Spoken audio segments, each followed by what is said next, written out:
Chapter 156. Following a green jade staircase, Su Zimo followed Gu Shi and arrived at the top of the inner house, beside the most spacious room. "Come in with me," Gu Shi looked at Su Zimo and said before entering a room.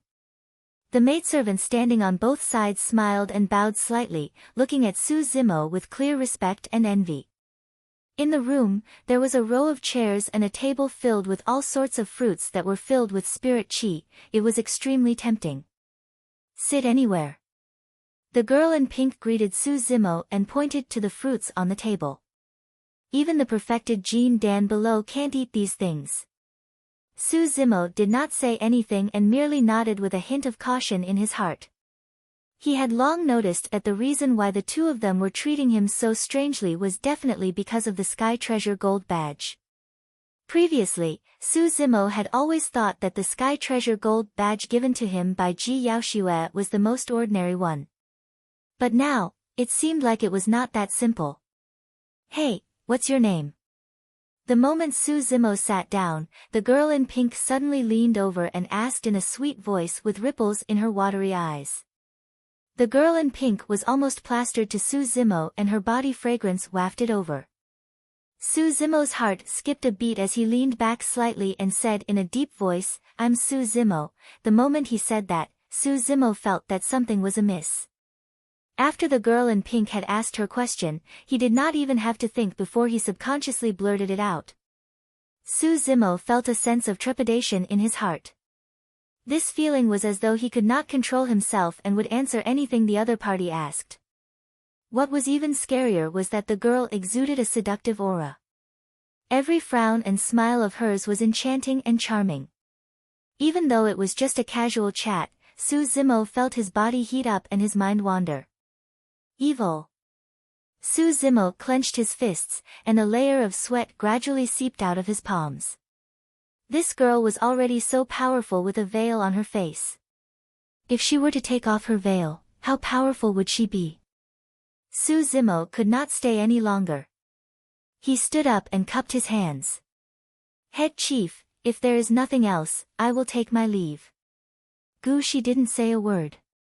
She just looked at the two of them quietly. "What's the rush? Didn't you come here to auction something? Just sit here and bid," the girl in pink said. Suddenly, she rolled her eyes and arrived in front of Su Zimo. Raising her head, she asked with a smile, "Why? Are you afraid?" Su Zimo was indeed a little scared, but how could he admit it at this time? "Miss, you must be joking." Su Zimo's expression did not change. He looked straight ahead and said indifferently, "As a disciple of Misty Peak, I have always been upright." What is there to be afraid of? The reason why Su Zimo brought up his sect was because he wanted to intimidate the other party. No matter what, Misty Peak was one of the 5 major sects of the Great Zhou dynasty after all. "Wow!" the girl in pink exclaimed with a look of admiration. "Misty Peak? One of the 5 major sects? How amazing!" Gu Shi's lips twitched as though she wanted to laugh. However, she held it back. Su Zimo could tell as well that the girl in pink was clearly faking it. There was a hint of mockery in her tone, as though she did not care about Misty Peak at all. Su Zimo had an embarrassed expression. However, he could not get angry and could only ask instead, "Miss, how should I address you and what sect are you from?" "Me? I can't tell you right now, hee." The girl in pink laughed and blinked her eyes. She looked innocent and charming, making it hard for anyone to feel bad about her. "Do you know what's strange about that Sky Treasure Gold Badge?" Suddenly, the girl in pink asked. "I don't know," Su Zimo shook his head.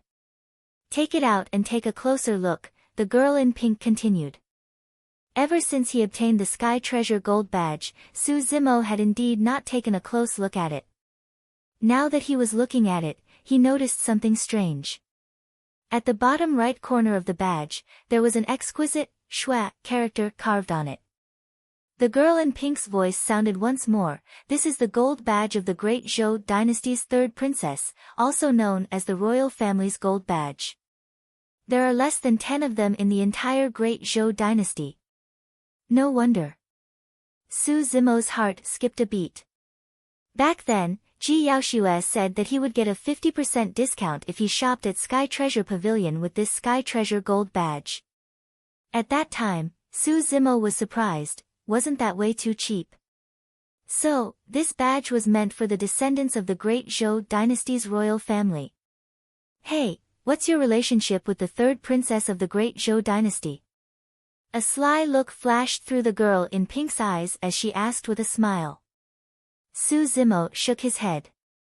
Nothing much, we're just ordinary friends. Who would believe that? Pursing her lips, the girl in pink teased, ordinary friends. Why would the third princess give this badge to you?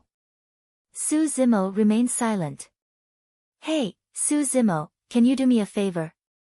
The girl in pink rolled her eyes and suddenly asked. Su Zimo asked, what is it? Help me beat up the bad guys. Raising her fist, the girl in pink said with a stern expression, yes, they're all heinous fiends. As a disciple of Misty Peak, you should shoulder the responsibility of eliminating them. I'm not going, Su Zimo shook his head. Su Zimo did not care about the bad guys or fiends, he just wanted to stay away from this girl. At the side, Gu Shi suddenly frowned and released her spirit consciousness, setting up a barrier between her and the girl in pink. She frowned and said, what are you messing around for? You can't be thinking of getting this kid to accompany you there, right? That's right. The girl in pink replied nonchalantly. Don't go, Gu Shi advised, I can't help you there. Among this generation of fiend heirs, none of them are good people. If you provoke them, they might really kill you. TSK, the girl in pink was somewhat disdainful. So what if they're fiend heirs? I'm a demoness. Who's afraid of who? If they provoke me, I'll kill them all the same. Besides, haven't I found a helper? With that, the girl in pink swept her gaze towards Su Zimo. Him. Gu Shi shook her head and did not continue. However, her tone was filled with disdain. The girl in pink smiled brightly. I heard from my sister that Su Zimo's melee combat strength isn't bad. It's useless, Gu Shi shook her head. The geniuses of this generation of fiend sects are too strong. Notwithstanding the successor of Overlord Palace, Su Zimo is nothing compared to the fiend heirs of the other factions. He's just sending himself to his death if he goes there. Your sister has a deep relationship with him. If he dies because of you, your sister will definitely blame you. If he dies, it'll be over. The girl in pink sneered, it'll save my sister the trouble of thinking about him and even quarreling with father a few times. In my opinion, there's nothing much about this Su Zimo. He looks ordinary. I don't know what my sister sees in him. You've decided? Gu Shi asked. The girl in pink nodded and frowned. However, if he doesn't want to go, I can't hold a knife to his neck and force him to go. There's always a way, Gu Shi said meaningfully. Chapter 157. What are you planning to buy this time round? After removing the sound barrier, Gu Shi looked at Su Zimo and asked with a smile.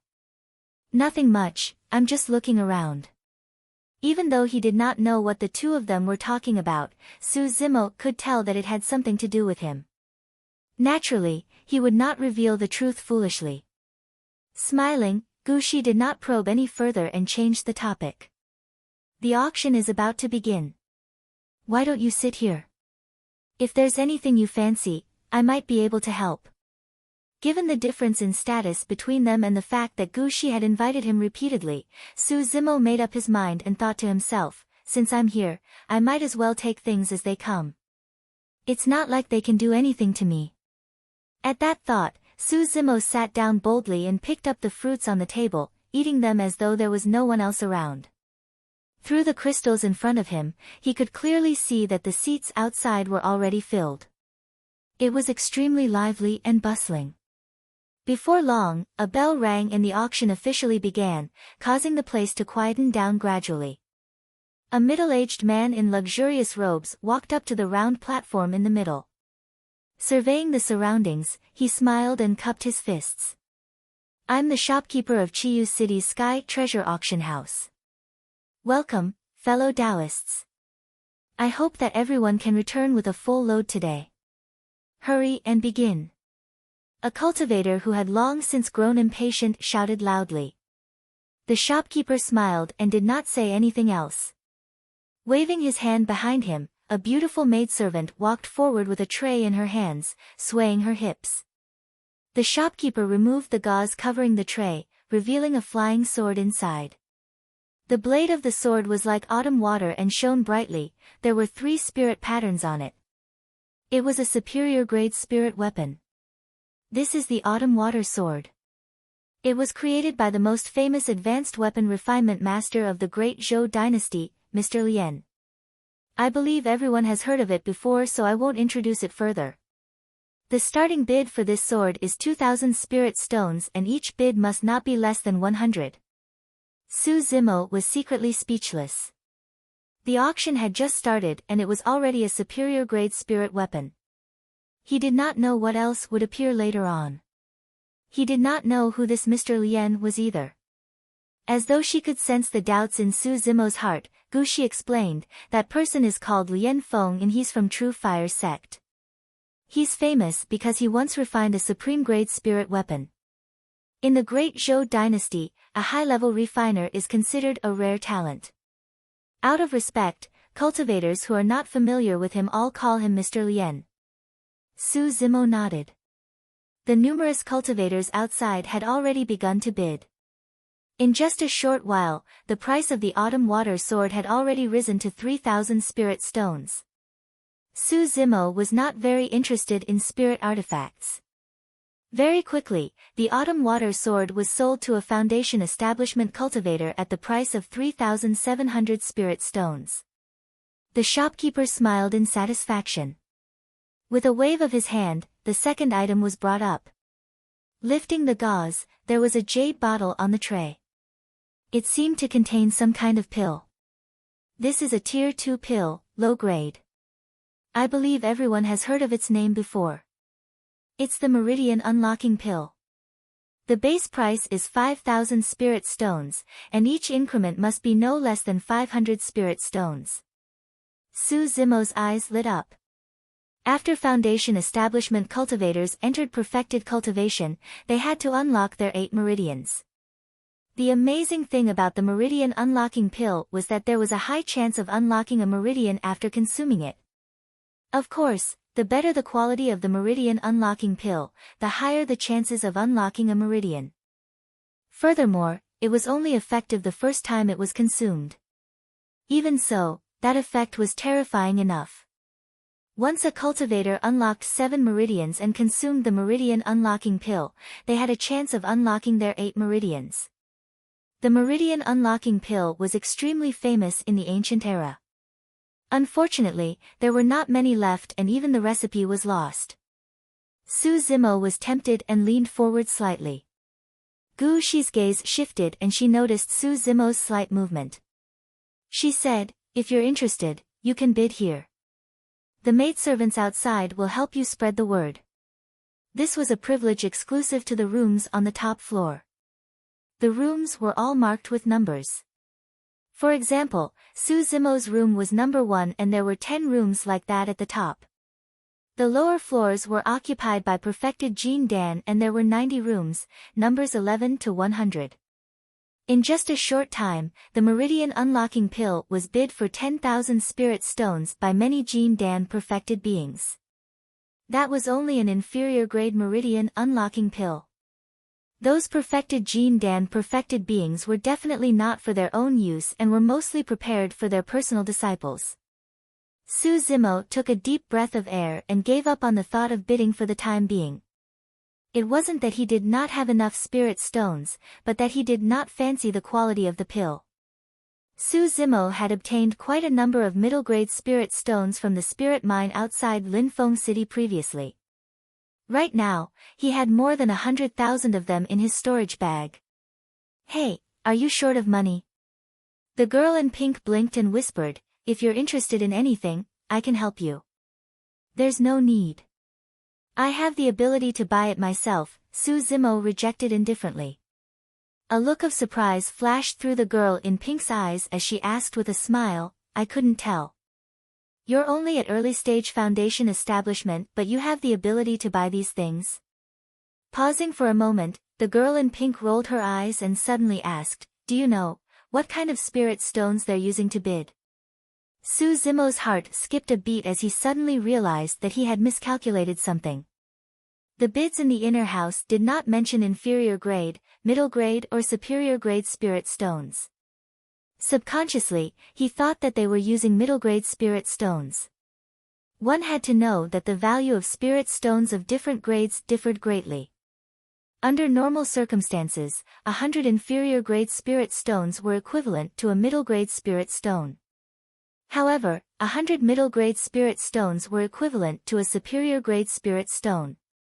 Of course, there were supreme grade spirit stones above superior grade spirit stones.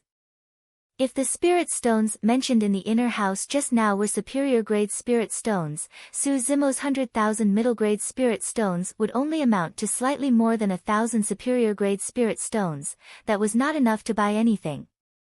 Gu Shi said from the side, "Anyone who has been to the Sky Treasure auction house knows that the transactions in the inner house are all conducted with superior grade spirit stones by default. It's only when supreme grade spirit stones are used that they are emphasized." Su Zimo nodded, looking calm and composed as though he had known about it long ago. However, he was lamenting internally, "Now, this is awkward. If anyone else saw Su Zimo's composure, they might not be able to tell anything." However, he could not hide it from Gu Shi and the girl in pink. What was Gu Shi's cultivation realm? She saw through Su Zimo's facade with a single glance and smiled faintly.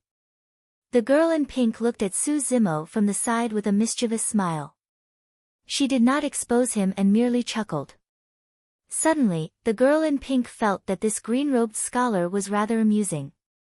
Under the gaze of the girl in pink, Su Zimo could not sit still any longer. "I won't be able to buy anything even if I continue staying here.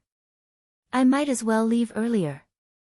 At that thought, Su Zimo stood up and was about to bid farewell to the two of them when another item from the auction house outside attracted his attention. Chapter 158. The following is a tempering technique for artifact forging, written by a senior artifact forging master. 1,000 years ago, this person was extremely famous in the cultivation world of the Great Zhou dynasty. Unfortunately, he did not manage to advance to nascent soul realm and his lifespan was exhausted. It could be considered a good ending. The shopkeeper kept everyone in suspense before saying slowly, "That person is Mr. Su Zhan. It's him. That person is incredible. I heard that when he was at his peak, he refined dozens of supreme-grade spirit weapons. It's even said that he once refined a perfect spirit weapon. He's extremely powerful and all golden cores want to obtain a spirit weapon from him." Most of the Foundation establishment cultivators present had not heard of this person before. However, there was a commotion in perfected Jean Dan's room. The shopkeeper removed the gauze on the tray, revealing a thin ancient book. The paper was yellowed and looked old. The shopkeeper said in a deep voice, "This is Mr. Su's personal letter. The starting price is 100,000 spirit stones and each increment must be no less than 1,000. Looking at the ancient book, Su Zimo's eyes were burning. However, his heart was cold. This ancient book was what he needed the most and was also the purpose of his trip. However, he could not afford it given his capabilities. Even if it was 100,000 middle-grade spirit stones, Su Zimo would not have enough spirit stones after a few bids, let alone the starting price of 100,000 superior-grade spirit stones. Indeed, the price of the ancient book rose steadily in this short period of time and was already close to 200,000. There weren't many people bidding, only a few. For ordinary cultivators, this ancient book might not mean much. However, for weapon refinement masters, this was a priceless treasure. Even if the person who called out the price was not an artifact refiner, he would definitely be related to artifact refining in some way. At this moment, a voice suddenly came from room 77, 250,000. Su Zimo's eyes flickered and his heart skipped a beat. That voice was familiar, it sounded like the disheveled old man. After all, Su Zimo could not be certain based on his voice without meeting him personally. However, it was indeed rare to see the disheveled old man in the sect these days. A series of exclamations could be heard from the seats of the inner house.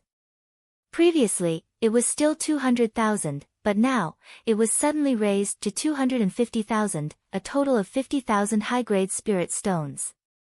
This was not a small number. The few rooms that had been bidding suddenly fell silent. Hee hee. The shopkeeper smiled and said, "The guest in room 77 is really generous. Of course, this also proves the value of this ancient book. 250,000 spirit stones. Are there any higher bids?" As the shopkeeper of the Sky Treasure Auction House, he naturally did not want the price to stop here. As he spoke, he seemed to be casually reminding the other guests. After a short period of silence, a voice came from the room where the price had been called out, 2501. 300,000. Following which, before the manager could say anything, room 77 raised the price to 300,000. This time, the crowd was completely stunned. Could the person in room 77 be one of the auction house's own people? That's hard to say. He'll just keep raising the price. There was a burst of discussion in the seats. After waiting for a long time, no one increased the price. The controller could only ask with a smile, "Is no one going to increase the price?" In fact, 300,000 high-grade spirit stones was already enough. It was the limit of the ancient book's value and it would be inappropriate to increase the price any further. The shopkeeper did not have much hope and said loudly, 300,000 going once. 300,000 going twice. 300,000, I'll bid 310,000. Right then, a gloomy voice sounded from room 80. When he heard that, the shopkeeper was overjoyed and said, "Room 80 has raised the price to 310,000. Is there anyone else who wants to increase the price?" Although that was what he said, the shopkeeper's gaze landed on room 77. After a short period of silence, room 77 raised the price again. 320,000. This time, the cultivator in room 77 was clearly much more cautious. It seemed that 300,000 was already the limit of his ability. 330,000. Immediately after, the cultivator in room 80 raised the price without hesitation. The cultivator in room 77 was even more hesitant. Each time, he would think for a long time before raising the price. In just a short period of time, the price of the ancient book was constantly rising between the two rooms of the cultivation world and had already reached 400,000. In reality, the true price of the ancient book was only around 300,000. However, the reason why it was expensive was that there was no market for it. Most tempering techniques were not imparted to outsiders and were difficult to purchase. This time round, it was the cultivator in room 77's turn to speak again. After a long time, there was still no sound. Ha ha ha ha. Right then, a series of arrogant laughter sounded from room 80. A perfected Jean Dan in scarlet robes strode out. He looked at room 77 with a dark gaze and sneered, "Old thing, don't hold on if you can't hold on. Even if you guys at Misty Peak have this ancient book, no one will be able to understand it." When he heard that, Su Zimo no longer had any doubts. Sure enough, the door of room 77 was slammed open, and an old man with white hair and a beard walked out angrily. He looked at the red-robed man and asked loudly, "Sima Ji, are you purposely trying to make things difficult for me?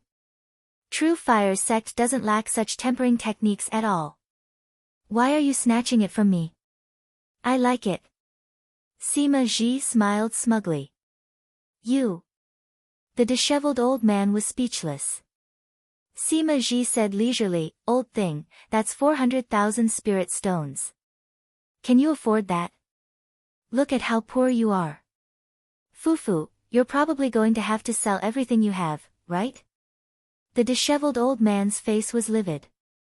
As Sima Ji had said, he only had 300,000 superior-grade spirit stones in his storage bag, and that was what he had pooled together with the other 4 peak masters before he arrived. The reason why he dared to bid 400,000 spirit stones was because he had bet everything he had and everything valuable on it.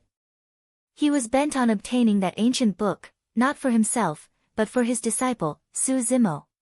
Ever since the 5 Peaks face-off last year, the disheveled old man had been wandering around the world, visiting various auction houses in an attempt to purchase a tempering technique. Su Zimo had long been able to refine inferior-grade spirit weapons. However, he was stuck at the tempering stage and could not make a breakthrough. Even though he did not say anything, the disheveled old man was anxious. He felt that he had let Su Zimo down by wasting the child's talent in weapon refinement. It was not easy for the disheveled old man to come across this tempering technique today. There was naturally no way he was going to let it go. However, he did not expect Sima Ji of True Fire's sect to appear out of nowhere. True Fire's sect was the strongest among the 5 major sects in terms of weapon refinement and elixir refinement. They did not lack tempering techniques as such. The reason why Sima Ji was bidding non-stop was because he did not want the disheveled old man to get his hands on that ancient book. Old man, I was right, wasn't I? Sima Ji laughed. Go back and don't come out to embarrass yourself. Many cultivators in the inner house were pointing and gossiping when they saw this. The disheveled old man's expression was terrible and he was so angry that he was trembling. However, he could not refute. In room 1, Su Zimo suddenly stood up and looked at Gu Shi. Chief Steward, can you lend me some spirit stones? Lend what? If you want to get that ancient book, just bid. Gu Shi seemed to have expected this. She merely smiled and crossed her hands in front of her as she casually spoke. Chapter 159. However, Gu Shi changed the topic and pointed to the girl in pink. You've got to accompany her to a place and protect her with all your might. Right now, the price of the ancient tempering book had already reached 400,000 superior-grade spirit stones. In other words, Gu Shi's words were equivalent to giving away 400,000 superior-grade spirit stones or even higher. The magnitude of this favor was unimaginable. This also proved that the place Gu Shi was referring to was definitely not a good place. I'm only at early-stage foundation establishment. Why did you choose me? This lady's strength is probably above mine, right? Su Zimo asked after a moment of silence. Gu Shi did not reply and instead asked, I heard that you're pretty good in melee combat? Su Zimo frowned. There were not many people who knew that he was strong in melee combat and he did not know where Gu Shi had gotten the news from. Su Zimo's gaze shifted to the girl in pink's face. The girl in pink had a veil over her face and there was a hint of a smile in her eyes. Nothing could be seen. Su Zimo hesitated for a moment before nodding. Not bad. Gu Shi smiled. That place is a little special. You'll naturally know when you get there. Su Zimo did not agree and neither did Gu Shi. It was clear that she was unwilling to reveal too much. Actually, even if Gu Shi did not say anything, Su Zimo could tell that the trip would be extremely dangerous. 400,000 superior-grade spirit stones was more than enough to buy the lives of 40 foundation establishment cultivators. After pondering for a moment, Su Zimo nodded. All right, I'll agree to it. Straightforward. Gu Shi rubbed her palms gently and praised. Gu Shi glanced sideways and sent a voice transmission. The maidservant beside her understood and came to Su Zimo with a smile. Fellow Taoist Su, if you want to increase the price, just let me know and I'll help you pass on the message. Only the top 10 rooms were given such treatment. That way, even the guests' voices would not be exposed and they would not attract unnecessary trouble. One must note that in an auction house, many cultivators who bid for items were most worried that their identities would be exposed and they would be coveted by others. That was the logic of a man's wealth being his own ruin. In the inner house, many people were discussing privately as they watched the confrontation between Sima Ji and the disheveled old man. Misty Peak has lost a lot of face this time. They've been ridiculed and ridiculed, but they can't even retort. Ha, that's strange. Misty Peak is good at alchemy, but she's not good at artifact forging. Why would she want to buy artifact forging now? With the two perfected Jean Dan cultivators fighting, the shopkeeper was naturally overjoyed. He smiled and raised his voice. Fellow Taoist Sima from True Fire sect has already bid 400,000 spirit stones. I wonder if fellow Taoist from Misty Peak would like to increase the bid. Old thing, why don't you raise the price? Sima Ji laughed loudly and said, if you dare to raise it to 410,000, then I dare to raise it to 420,000. Let's see who gives up first. The disheveled old man's expression was terrible as he tried his best to suppress the anger in his chest. After a moment, he said slowly, Sima Ji, don't be smug. There's still a long way to go. With that, the disheveled old man flicked his sleeves and left. 410,000. At this moment, a clear voice suddenly rang out from the sky above the inner house. Everyone turned towards the voice and saw a maidservant standing at the entrance of room 1 at the top of the inner house. She had just reported a number with a smile. Many cultivators on the seats were stunned. Not to mention them, even the shopkeeper was stunned on the spot with a confused look on his face. Others might not know, but he knew very well who was in room 1 today. That was the chief steward of Sky Treasure Auction House. Why is this big shot getting involved as well? The shopkeeper was stunned. The disheveled old man paused in his tracks and turned back to look at Sima Ji with a mocking gaze. Sima Ji had just made a bold statement and boasted when someone else raised the bid. It was as though they were going against each other. Of course, neither Sima Ji nor the disheveled old man knew who was in room 1. After all, the maidservant at the entrance was merely a messenger. The shopkeeper was stunned for a moment before coughing gently. The guest in room 1 raised the bid to 410,000. Sima Ji frowned and glared at room 1 for a long time before saying slowly, 420,000. The maidservant at the entrance of room 1 tilted her body slightly and listened for a moment before turning around and declaring, 430,000. Sima Ji had a hesitant expression. The guests who were able to enter the top 10 rooms were either very powerful, had a very high status, or had to spend a lot of extra spirit stones. Sima Ji had no idea what this person's identity was, what strength he had, what sect or faction he belonged to. He felt a little guilty. The disheveled old man crossed his arms and said at the side, Sima Ji, raise the bid. Why aren't you raising it? Suddenly, Sima Ji laughed and shook his head. I don't want it anymore. In any case, True Fire sect has plenty of such ancient books.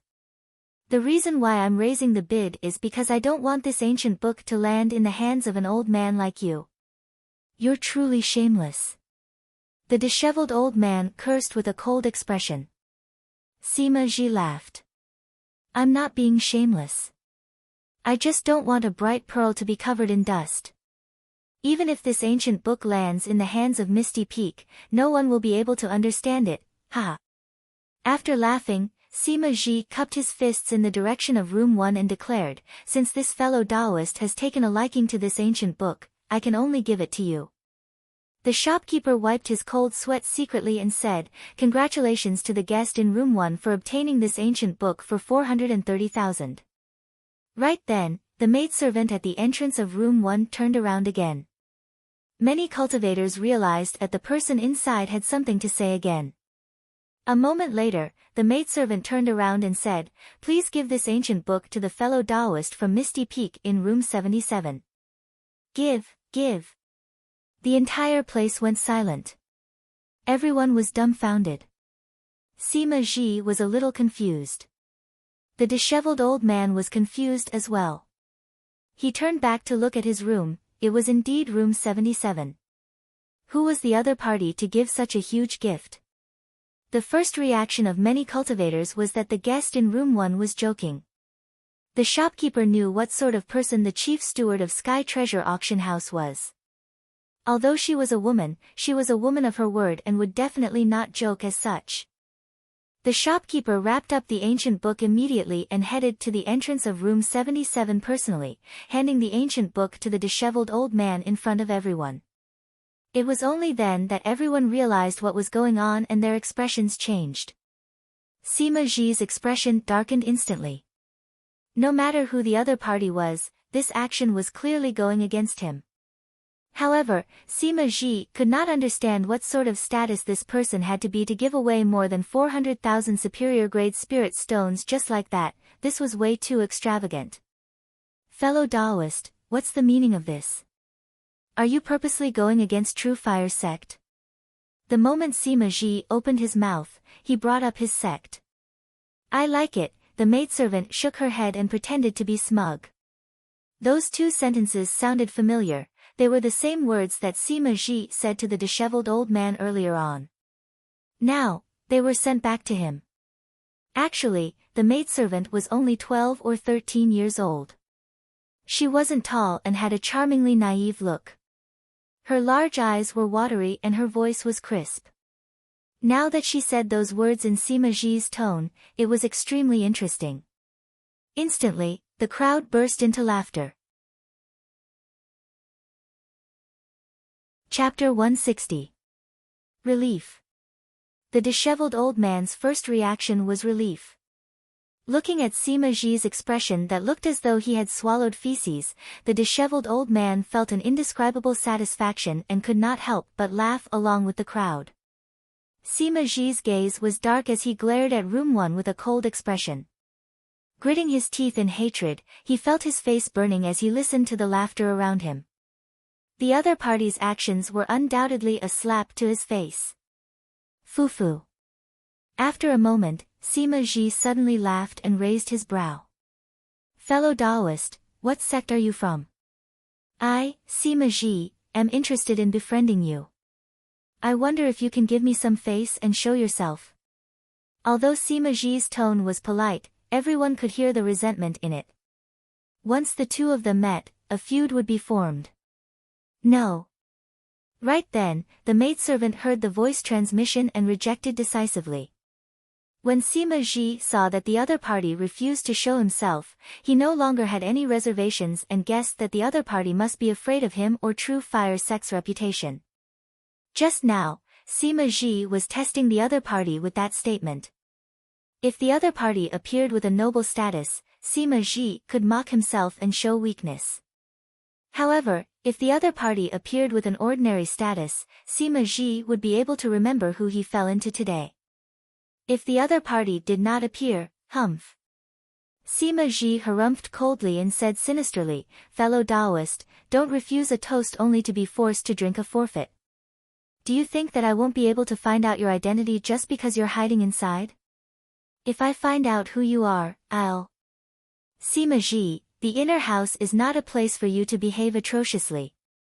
Before Sima Ji could finish, he was interrupted by a holler. Everyone turned towards the voice and saw that not far away, the manager of Sky Treasure Auction House had retracted his smile. With a sharp expression, he looked at Sima Ji with a clear warning gaze. Zhou Rui, the manager of Sky Treasure Auction House. Although he had been smiling the entire time, he was still a perfected Jin Dan and was not to be underestimated. Furthermore, as a businessman, no one had seen Zhou Rui get angry in all these years. Everyone was secretly shocked by this scene. Manager Zhou, you. Sima Ji was stunned. Sima Ji, if you dare to cause trouble in my Sky Treasure Auction House, even True Fire sect won't be able to protect you. Shopkeeper Zhou interrupted Sima Ji once again and said loudly. Sima Ji hurriedly shut his mouth, but his heart was stifled and he almost spat out a mouthful of blood. In reality, Zhou Rui had no idea that Su Zimo was in room 1. He also didn't know that just now, the book gift was Su Zimo's idea. Zhou Rui thought that all of this was Chief Steward Gu Shi's idea. Now, Sima Ji did not know what was good for him and even dared to threaten Gu Shi. How could Zhou Rui miss such an opportunity to curry favor with the head chief? His expression changed so quickly that it caught everyone off guard. Sima Ji was confused by the scolding and his face turned red. He could not stay any longer and left angrily. Zhou Rui watched as the man left. His smile returned to his face. He bowed to the crowd and said, "Let the auction continue, let's continue." Holding the ancient book, the disheveled old man looked at room 1 with a strange expression, his heart filled with confusion. Old Zhao decided to return to his room first and ask after the auction ended. 430,000 superior grade spirit stones. If he did not get to the bottom of such a huge gift, even the disheveled old man would feel uneasy. In room 1. Gu Shi watched the entire process from the side and was amused. Although the green-robed man looked rather mature, he was actually a little childish. He gave away something worth more than 400,000 superior-grade spirit stones just like that. Even if they were all from Misty Peak, that was a shocking amount of wealth. Actually, to Su Zimo, there was no difference whether the ancient book was in the disheveled old man's hands or his own. Su Zimo was certain that the disheveled old man must have bought the ancient book for him. Furthermore, the choice of giving the book to the disheveled old man could help him vent his anger. To Su Zimo, that was even more important. For the past 2 years, the disheveled old man had been treating him well like family. Su Zimo could not bear to see the disheveled old man being bullied. "Aren't you going to meet him later?" Gu Shi asked. No, Su Zimo hesitated for a moment before shaking his head. It was nothing much to meet the disheveled old man. However, it was difficult to explain and troublesome, so he might as well not meet him. "All right, you can head down first. I'll look for you 3 days later." Under the lead of a maidservant, Su Zimo left through the back door of room 1 and headed downstairs. He was arranged to stay in a relatively quiet room for the time being. Yao Yan, no one knows what's inside that place. Furthermore, I heard that the fiend heirs of the 6 sects have brought their men over. Are you sure you want to get involved in such a chaotic situation? After Su Zimo left, Gu Shi looked at the girl in pink and asked with a stern expression. Hee hee. The girl in pink smiled. Don't worry, Auntie Gu. I'll definitely be fine. Furthermore, how can I miss such a grand event with the fiend heirs of the 6 sects gathered? You're different from them. Gu Shi shook her head. Of the 7 fiend sects, only Pure Maiden sect has a single heir. You don't have any capable helpers and this trip is way too dangerous. You can't really be counting on Su Zimo, right? It's fine. The girl in pink waved it off. Before this, I've already selected a few people who are much stronger than Su Zimo. He's just bringing him along to make up the numbers. Furthermore, I'm the current generation's Pure Maiden of the Fiend sections. If I stop in time when things go south, the other fiend heirs of the 6 sects won't dare to touch me. After a moment of silence, the girl in pink added. Yes, that's true. Gu Shi nodded and thought for a moment before continuing. However, if that really happens, the people you're bringing along won't be able to survive. So what if they die? The girl in pink sneered. They're nothing more than hypocrites who pretend to be righteous on the surface. However, their hearts are dirtier than anyone else's. Is Su Zimo the same as well? Gu Shi asked with a fake smile. Him. The girl in pink hesitated for a moment before shaking her head. He is different from the others. His gaze is clear and the way he looks at me is clean as well. The two of them chatted for a while more before the auction came to an end. There was a knock on the door as a maidservant pushed it open and entered. Manager Zhou is here with perfected being Jean Dan of Misty Peak from room 77. He wants to thank you personally. He's gone. Gu Shi waved it off. She was here to give this favor to Su Zimo and naturally would not meet the disheveled old man. Gu Shi left from the back with the girl in pink. The disheveled old man was even more surprised when he did not see anyone. After pondering for a while, he left the Sky Treasure auction house in confusion and headed straight for Misty Peak, intending to hand the ancient book to Su Zimo as soon as possible. Chapter 161. 3 days later, at night. A room was dark and quiet, as though it was empty. Shoo. Shoo. Shoo. Before long, the sound of a sword tearing through the air could be heard from outside, accompanied by fluttering robes. The person was extremely fast and arrived at the door in the blink of an eye. Suddenly, 2 divine lights shone in the dark room, disappearing in a flash. It was a pair of eyes that were clear and bright. Although the room was pitch black, it was as bright as day in Su Zimo's eyes. Without waiting for the person to summon him, Su Zimo opened the door and walked out. There were 6 cultivators outside. Apart from Su Zimo, who had seen the girl in pink before, the other 5 cultivators were unfamiliar and were all men. Among the 5 male cultivators, 4 of them had an extremely eye-catching sect emblem on their robes. They were from one of the 5 major sects, Southern Mountains sect. The other person seemed to be an itinerant cultivator with thin lips and an aquiline nose. He looked at the girl in pink with a sinister gaze that carried an inexplicable fervor. Su Zimo's eyes were covered with a thin layer of spirit energy as he circulated his spirit-peering art to investigate. 5 perfected foundation establishment cultivators. Su Zimo frowned without batting an eyelid. Previously, he had vaguely guessed that the girl in pink would definitely find other helpers. However, he had not expected her to find 5 perfected foundation establishment cultivators. This unknowingly revealed a very important piece of information. There was a high chance that the place they were heading to had a cultivation realm restriction such that cultivators of the core formation realm and above would not be able to enter. Su Zimo had read about that in some of the ancient books in Misty Peak. In Tianhuang mainland, there were some cave abodes of predecessors, inheritance grounds, primordial or ancient secret grounds, ruins and other mysterious regions where there would be all sorts of restrictions. Among them, the most common restriction was the restriction of one's cultivation realm. Some cave abodes and ruins might even have many restrictions that were filled with danger. If one was not careful, they could die within.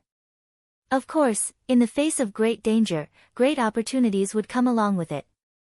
In these mysterious places, there existed many unimaginable opportunities.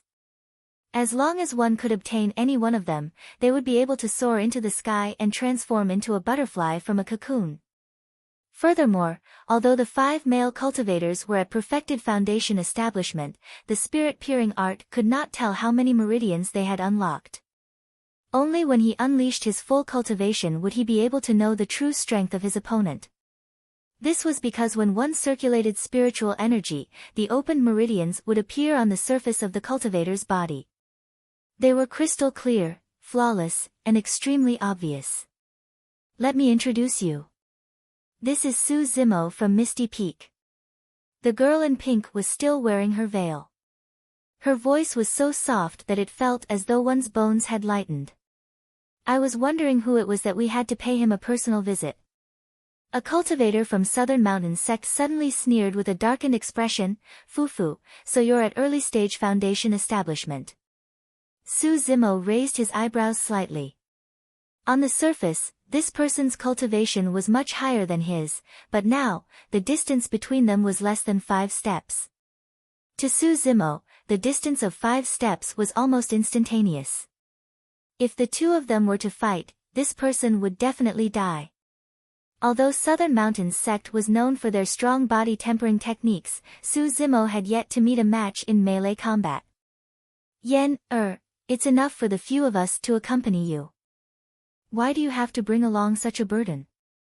Another person said confidently without even looking at Su Zimo. That's right. The other 2 foundation establishment cultivators chimed in as well, as though they could not wait to show off in front of the girl in pink. The itinerant cultivator was the only one who did not say anything. However, he looked at Su Zimo with a hint of disdain as well.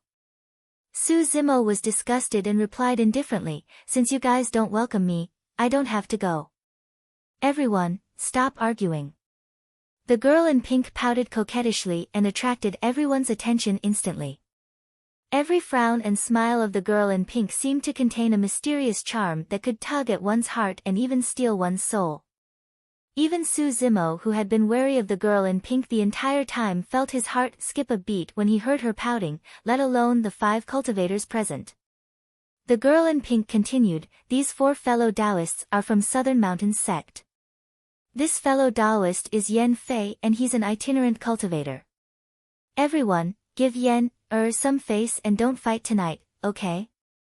Even though the girl in pink had a veil over her face, Su Zimo could almost see a pure and beautiful girl pouting her red lips and blinking her big, watery eyes right before his eyes, pleading in a way that made it hard for him to reject her. "All right." Su Zimo wanted to say that word, but his heart skipped a beat and he held it in. "All right. Don't worry, Yen, we won't hold it against an early-stage foundation establishment cultivator." "That's right, Yen, The 5 cultivators answered almost at the same time with intoxicated expressions. Although the girl in pink seemed like the weakest among them, in reality, ever since she appeared, she was the one who caused conflicts and resolved them with ease. Every single one of her actions could affect everyone.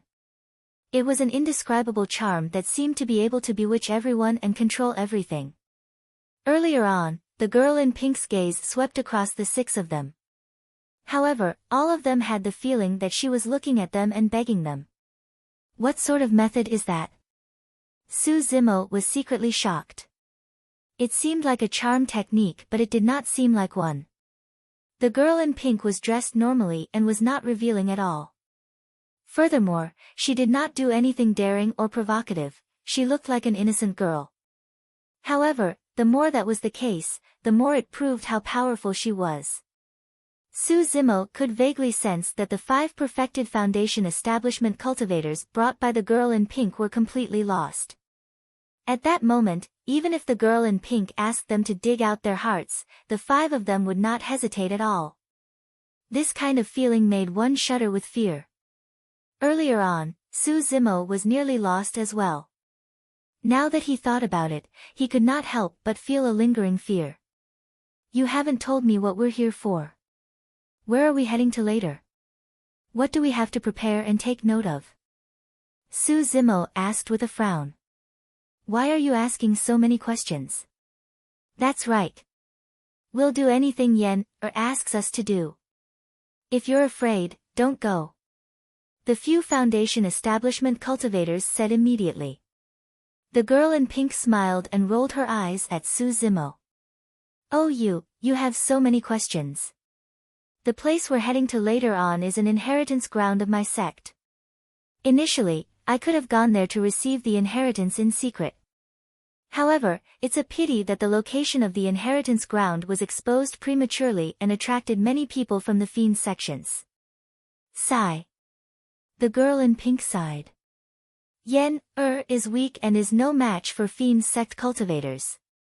Tonight, I can only rely on the few of you to ensure my safety and help me obtain the inheritance within. Don't worry, Yen With me, Wu Xiangming around, I won't let anyone hurt you." "That's right. I, Shi Yucheng, will definitely accompany you to the end and obtain the inheritance." To Su Zimo, the girl in pink's words did not make sense. However, the 5 foundation establishment cultivators did not notice it at all. Chapter 162. Let's go. It'll be too late soon. The girl in pink took out a spirit vessel from her storage bag and injected spirit chi, causing it to shine with 2 beams of light. It was a middle-grade spirit weapon. One had to know that although flying swords and spirit boats were both spirit artifacts, refining flying swords was the easiest. Refining spirit boats, on the other hand, was much more complicated and difficult. The girl in pink's first move was a middle-grade spirit weapon, her cultivation was definitely not low as well. With the support of spirit chi, the spirit vessel expanded rapidly and floated in front of them. The girl in pink was the first to hop on, followed by the 4 foundation establishment cultivators of Southern Mountains sect and the itinerant cultivator named Yen Fei. Su Zimo hesitated for a moment and was the last to board. The spirit vessel vanished from the spot and disappeared into the night. Before long, the spirit vessel left Chiyu City and sped towards the north without any intention of slowing down. The moon was bright and the stars were sparse. The night was peaceful, but Su Zimo's heart was not calm. Su Zimo had a feeling that this trip was not simple and they might even encounter unprecedented danger. "May I know which sect you're from, miss?" On the spirit vessel, Su Zimo asked in a seemingly casual manner. "What?" The girl in pink chuckled and teased, "Why are you suddenly so concerned about me?" "It's nothing. I'm just curious and wanted to see if I've heard of it before." "Yes, my sect is definitely not weaker than Misty Peak." "Make a guess." The girl in pink avoided the question and it was as good as not answering at all. Naturally, Su Zimo was not foolish enough to make a guess. Putting aside the fact that he couldn't guess it correctly, even if he could, the girl in pink might not admit it given her mischievous personality. They were silent the entire way. It was close to midnight and the night was getting darker. Suddenly, the girl in pink said, "Let's get off here and walk there." The other 5 did not question her. Su Zimo did not say anything either and followed behind the group, surveying their surroundings constantly to check for any movements. After walking a few kilometers, a barren land appeared before them. It was barren and dilapidated. As soon as Su Zimo stepped into this place, he immediately felt that something was amiss. In this area, the spiritual power in his dantian seemed to be confined by a mysterious force, making it impossible for him to use it. What happened? Su Zimo was secretly alarmed as he instinctively looked at the girl in pink. Right then, as though she sensed something, the girl in pink suddenly turned around with a strange glint in her eyes. "There's an ancient spirit lock formation beneath this inheritance ground. Any spirit energy will be restricted here. In other words, all spirit arts cannot be used here. Talismans and spirit weapons can only be rendered useless." Su Zimo came to a realization. No wonder Gu Shi had asked him about his close combat prowess. Under the coverage of the ancient spirit restriction array, it was useless even if one opened all 8 meridians. The strength of the fleshly body was the foundation. Rumble. Suddenly, a loud noise came from the depths of the ground, and the ground shook. Everyone's expression changed, and they quickly stabilized themselves. Crack. Crack. Crack. Immediately after, a series of gigantic cracks appeared on the ground. It was dark and deep within, emitting a faint black mist. In the hazy night, it looked extremely sinister. There was even a faint stench of blood mixed within the black mist. If someone were to stand in the air and look down, they would be able to see an inexplicably shocking sight. The outline of the inheritance ground resembled a gigantic body with all 4 limbs and a head. In fact, there were even 2 strange lights that shone from the face region, as though they were the eyes of a person. In the outline, gigantic cracks crisscrossed like scarlet blood vessels and eventually converged at the chest of the body where the heart was. It was as though a powerful life form was awakening in the depths of the ground, emitting a terrifying aura that caused one's heart to shudder. This doesn't seem like a good place. Is your sect's inheritance really here?" The Southern Mountains sect cultivator named Wu Xiangming asked with a trembling voice. "That's right, it's here," the girl in pink replied with a smile, as though she was not afraid at all. Wu Xiangming forced a chuckle and said, "Why don't we leave for now? I think there's something wrong with this place. Something's not right." At that moment, his deep fear of death finally allowed him to break free from the charm of the girl in pink and regain a brief moment of clarity. The girl in pink's eyes dimmed as she lowered her head and said in a sad tone, "Brother Wu, aren't you going to help me anymore?" Wu Xiangming sank once more. "Why would I?" Puffing his chest, Wu Xiangming declared righteously. Everyone at the side added hurriedly, "Don't worry, We're still here. Su Zimo witnessed the entire process without saying anything.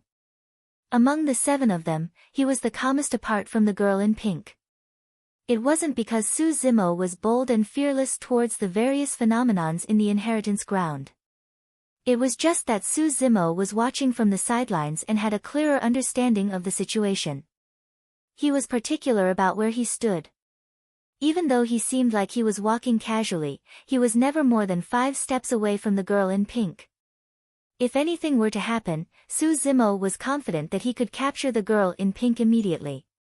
As though she sensed something, the girl in pink suddenly turned to Su Zimo and said with a fake smile, "Brother Zimo, you're so close to me." Su Zimo smiled and did not reply. The girl in pink said gently, "Let's head down from here. We might encounter danger at any moment down there. Everyone, be careful." With that said, she was the first to jump into a pitch-black crack. Su Zimo narrowed his gaze and followed closely behind in a flash, being the second to jump in. With their spirit energies sealed, none of them could fly. Because they did not know how deep the crack was, Su Zimo placed his palm on the stone wall beside him after jumping in and tried his best to control the speed of his descent using friction. At the same time, Su Zimo looked towards the girl in pink. The girl in pink's movement technique was extremely agile as she tapped her toes gently on the steep stone wall like a fairy dancing on the edge of a cliff. In the blink of an eye, the girl in pink and Su Zimo landed one after another on solid ground. Immediately after, it was the 4 foundation establishment cultivators of Southern Mountains sect and the itinerant cultivator named Yan Fei. All 5 of them were body-tempered cultivators with extraordinary physiques and were unscathed after falling from above. There were only 2 paths in the crack. After hesitating for a moment, the girl in pink pointed in a direction and walked forward in the crowd. Before long, a fork appeared in the path ahead. This was where 2 cracks intersected. In the middle of the fork lay a corpse with widened eyes. There was a scarlet sword scar on his glabella that was still dripping with warm blood. It was clear that he had just died not long ago. Chapter 163. When she saw the corpse that was still warm, the girl in pink's expression was unchanged but a strange glint flashed through her eyes. The 4 Southern Mountains sect cultivators gripped their weapons tightly with nervous expressions. As body-tempered cultivators, it was only natural for them to be equipped with melee weapons such as Su Zimo's cold moon saber and Little Fatty's gigantic axe. Of the 4 Southern Mountains sect cultivators, 3 of them wielded swords while the last one wielded a hook with both hands. The itinerant cultivator, Yan Fei, was barehanded. However, his sleeves were wide, as though there was a universe within. Su Zimo swept his gaze and could vaguely guess that Yan Fei's weapon should be a pair of arm guards. The advantage of such weapons was that they were concealed and short, capable of both offense and defense. They were equivalent to one's own arms and were invulnerable and indestructible. It was clear that the depths of the underground were not a friendly place. The reason why the 5 of them dared to follow was because they were bewitched by the girl in pink and lost their minds. At the same time, they were truly capable. After all, there was an ancient spirit lock formation here. Even if a perfected foundation establishment cultivator with 8 meridians unlocked arrived here, they would only be able to die here if they were weak in melee combat due to their weak physique. When they arrived at the fork, the 5 of them protected the girl in pink in the middle. They surveyed their surroundings and continued forward after confirming that there was no danger. Su Zimo followed behind them at a distance that was neither too far nor too close.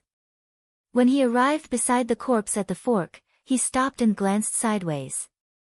The person's eyes were widened and filled with confusion, as though he did not understand what had happened even in death. The sword wound on his glabella was thin and thin. It was clear that the person who attacked was extremely fast and killed him with a single slash before he could even react. Su Zimo continued following the girl in pink and the others. Before long, he caught sight of 2 more corpses lying on the ground in the same manner as before. There were no storage bags on the 2 corpses as well. Wu Xiangming and the others swept their gazes and wanted to protect the girl in pink as they walked past the two corpses. All of a sudden, Su Zimo felt his heart skip a beat and his scalp prickled. The feeling came so suddenly that there was no warning at all. Su Zimo didn't sense any danger, but he subconsciously shouted, "Stop!" When she heard Su Zimo's voice, the girl in pink seemed to have thought of something. Suddenly, she stopped in her tracks and channeled dermic powers in her legs to retreat backwards. Wu Xiangming and the rest were stunned. At this moment, the pupils of one of the corpses lying on the side moved strangely. It stood up and pulled out a long and narrow sword from nowhere. Then, it quickly stabbed forward twice. Puff! Puff! Sword light flashed, accompanied by two crisp sounds. Su Zimo was shocked. The undead's attack speed was too fast. If he had been in the same position, he would not have been able to dodge the two swords without his spiritual perception warning him. The two southern mountain sect cultivators had their backs facing Su Zimo. Although he could not see their expressions, he could clearly sense their bodies stiffening. Next, they fell straight down, no longer breathing. After killing two people in a row, the undead did not stop at all. With a light tap of its feet, it sped forward rapidly like a phantom, disappearing into the darkness in the blink of an eye. Swoosh! Swoosh! At the same time, two black streaks of light tore through the air, letting out buzzing sounds as they chased after the black figure in the distance and disappeared. Not far away, Su Zimo wielded his sanguine crystal bow and shot out two arrows right away. However, it was a pity that the undead had left first. Furthermore, it had a ghostly movement technique and those two arrows might not be able to hurt it. Clang! Clang! Not long after, two crisp sounds came from the darkness in front of them. True enough. The two arrows missed, that was the sound of the arrows piercing the stone walls. The girl in pink stood beside Su Zimo with a bright glint in her eyes. Of the few people present, she was the only one who knew the identity of the undead just now. The undead did not seem to have any flaws and looked exactly the same as the corpses they had encountered previously. There was also a wound on its glabella that was bleeding and there was no life in it at all. The girl in pink had not expected that the handsome man would be the first to warn her and see through the disguise of the undead. The undead that left was the most cold-blooded killer in the fiend's sects, a true assassin. In the fiend's sects, no one had seen the true appearance of the undead. He could be a corpse, a white-haired old man or an innocent child. In fact, he could even transform into a woman. Or rather, no one knew if he was a man or a woman.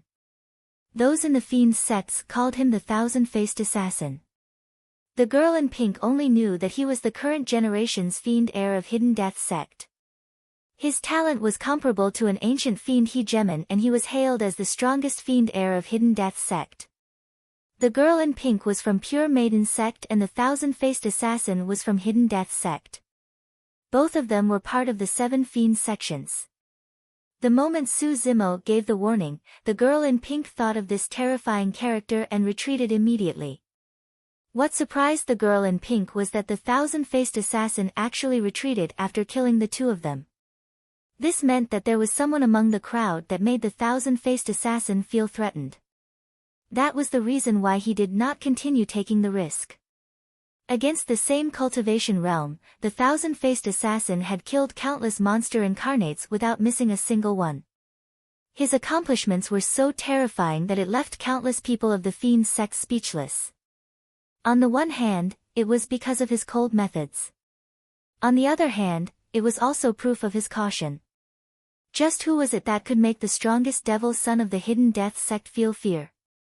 The girl in pink swept her gaze past Wu Xiangming and the other two before landing on Su Zimo.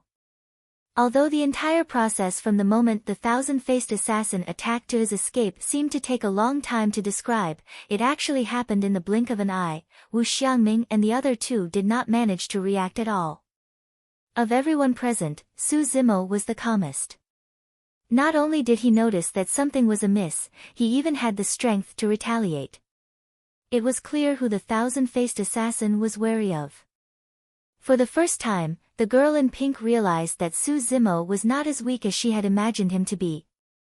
This was especially the case when he released the arrow earlier on. An extremely sharp glint that could destroy everything burst forth from the body of this handsome man. After all, not everyone would dare to attack the demon son of the Hidden Death sect. The girl in pink's eyes shimmered as she thought to herself, I wonder if he'll still dare to attack as decisively as he did right now when he finds out about the thousand-faced assassin's identity. You know that person earlier on? Su Zimo stared into the girl in pink's eyes and asked with a frown. Blinking, the girl in pink replied, No, I don't. Su Zimo retracted his gaze.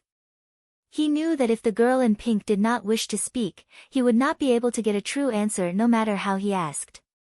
Not far away, only 2 of the 4 Southern Mountains sect cultivators were left. Although the 2 of them had sorrowful expressions, the first thing they did was retrieve the storage bags from the waists of the 2 corpses and keep them in their own storage bags. So, this is the so-called righteous path. When she saw that, the girl in pink smirked coldly beneath her veil. Chapter 164. My condolences, fellow Taoists. The girl in pink arrived beside Wu Xiangming and the other man and said, Just now, that person attacked us without asking for a reason and killed 2 of us. He might be someone from the fiend sections. Wu Xiangming and the other man nodded bitterly. Sigh, it's all my fault. The girl in pink had a sorrowful expression as she sighed gently. If not for me, you 2 wouldn't have been buried here. That person from the fiend's sects is so strong that I'm sure we're not a match for him. When he heard that, Wu Xiangming said hurriedly, Yan, it's not your fault. The girl in pink pursed her red lips and a glint flashed through her eyes. As though she had made a decision, she said gently, Brother Wu, you guys should leave. I've decided to head out alone. Don't follow me. If you guys get injured because of me, I'll... As she said that, the girl in pink sobbed pitifully with tears welling in her eyes. At that moment, Su Zimo was almost moved by the girl in pink's heartfelt expression. However, Su Zimo's eyes regained clarity the next moment and his expression was cold. Wu Xiangming was a little flustered. He wanted to reach out and wipe away the girl in pink's tears, but he seemed a little timid as he said hurriedly, Don't cry, Yan, Don't worry, I'll be by your side till the end. The other Southern Mountains sect cultivator chimed in as well. Yan Fei stood at the side, clearly touched as well. However, he looked at the girl in pink strangely with a hint of lust in the depths of his eyes. Yan, listen to me, Wu Xiangming said in a deep voice, just now, although that person's attacks are swift and decisive, he might not be a match for me in a head-on fight. The girl in pink stopped sobbing and nodded, seemingly understanding. Su Zimo lamented internally, although that person has lost his mind because of the girl in pink, he still has some brains and knows how to analyze the situation. In Su Zimo's eyes, the corpse just now was like the assassins recorded in history books who would flee immediately after missing their target. Assassins might not be very strong, but their methods were superior in terms of camouflage, concealment, and appearing and disappearing unpredictably like shadows. Their comprehensive strength was terrifying and extremely difficult to deal with. Of course, even though Wu Xiangming was aware of this, Su Zimo did not have high hopes for him. Not to mention him, even Su Zimo could not guarantee that he would be able to escape unscathed from the assassin if he lost his spiritual sense. That assassin was terrifying. From the process of just now's attack and the various details, this person's true strength was also quite powerful, and his physical fitness was extremely strong. Of course, Su Zimo, with his spiritual sense, was not afraid of this person. If this person dared to appear again, Su Zimo would immediately kill him. Such a person was too dangerous. Perhaps sensing something, the assassin who had left earlier did not appear again. Wu Xiangming and the other 2 escorted the girl in pink forward through the crack while Su Zimo followed behind. His eyes were like torches and his ears were twitching. Nothing could escape his notice. This time round, it was clear that Wu Xiangming and the other two were more cautious and took every step with caution. When they encountered the corpse again, the three of them did not head forward recklessly. Instead, they chose one of them to guard beside the girl in pink while the other two flanked her left and right. They closed in a pincer formation and stabbed the corpse a few times. Before long, they arrived at another fork in the road. Wu Xiangming turned back to look at Su Zimo, who had been following behind silently the entire time. For some reason, he felt frustrated and hollered, "Hey! Su something, you'd better stop following us. The sight of you makes me frustrated." In Wu Xiangming's eyes, Su Zimo was almost non-existent and he did not even remember the latter's name. That's right. That person has never helped us and is as timid as a mouse. He doesn't even dare to walk in front and is always following behind us. Another Southern Mountains sect cultivator complained as well. Su Zimo did not reply and his gaze was calm with a hint of mockery. Along the way, Su Zimo did not attack at all.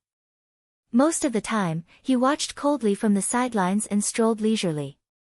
There was no other reason other than the fact that there was no need for it. In Wu Xiangming's eyes, Su Zimo had merely shouted for them to stop and shot 2 arrows. The girl in pink was the only one who knew how powerful those 2 arrows were when Su Zimo shouted for them to stop. That was because given the methods of the thousand-faced assassin, everyone present apart from her would have died if not for the fact that they were wary. Standing at the fork in the road, Wu Xiangming looked at Su Zimo with a look of disdain and questioned, "Su something, tell me, what's the use of you, Brother Wu, don't make things difficult for him." At the side, the girl in pink persuaded hurriedly. "Humph." Harumphing coldly, Wu Xiangming turned and walked towards the fork in the road on the right while mumbling viciously, "Bloody Misty Peak disciple. Seems like that's all there is to it." Right then, Su Zimo stood on the spot and his eyes flashed coldly, as though he sensed something. "You're asking me what's the use of me, Fu?" Suddenly, Su Zimo laughed and said leisurely, "Actually, my use is very simple. At the very least, I can remind some people that it's best not to step onto a path of no return. Stop trying to be mysterious and spouting nonsense." Wu Xiangming turned around and sneered, "Cut to the chase. There's no need to beat around the bush."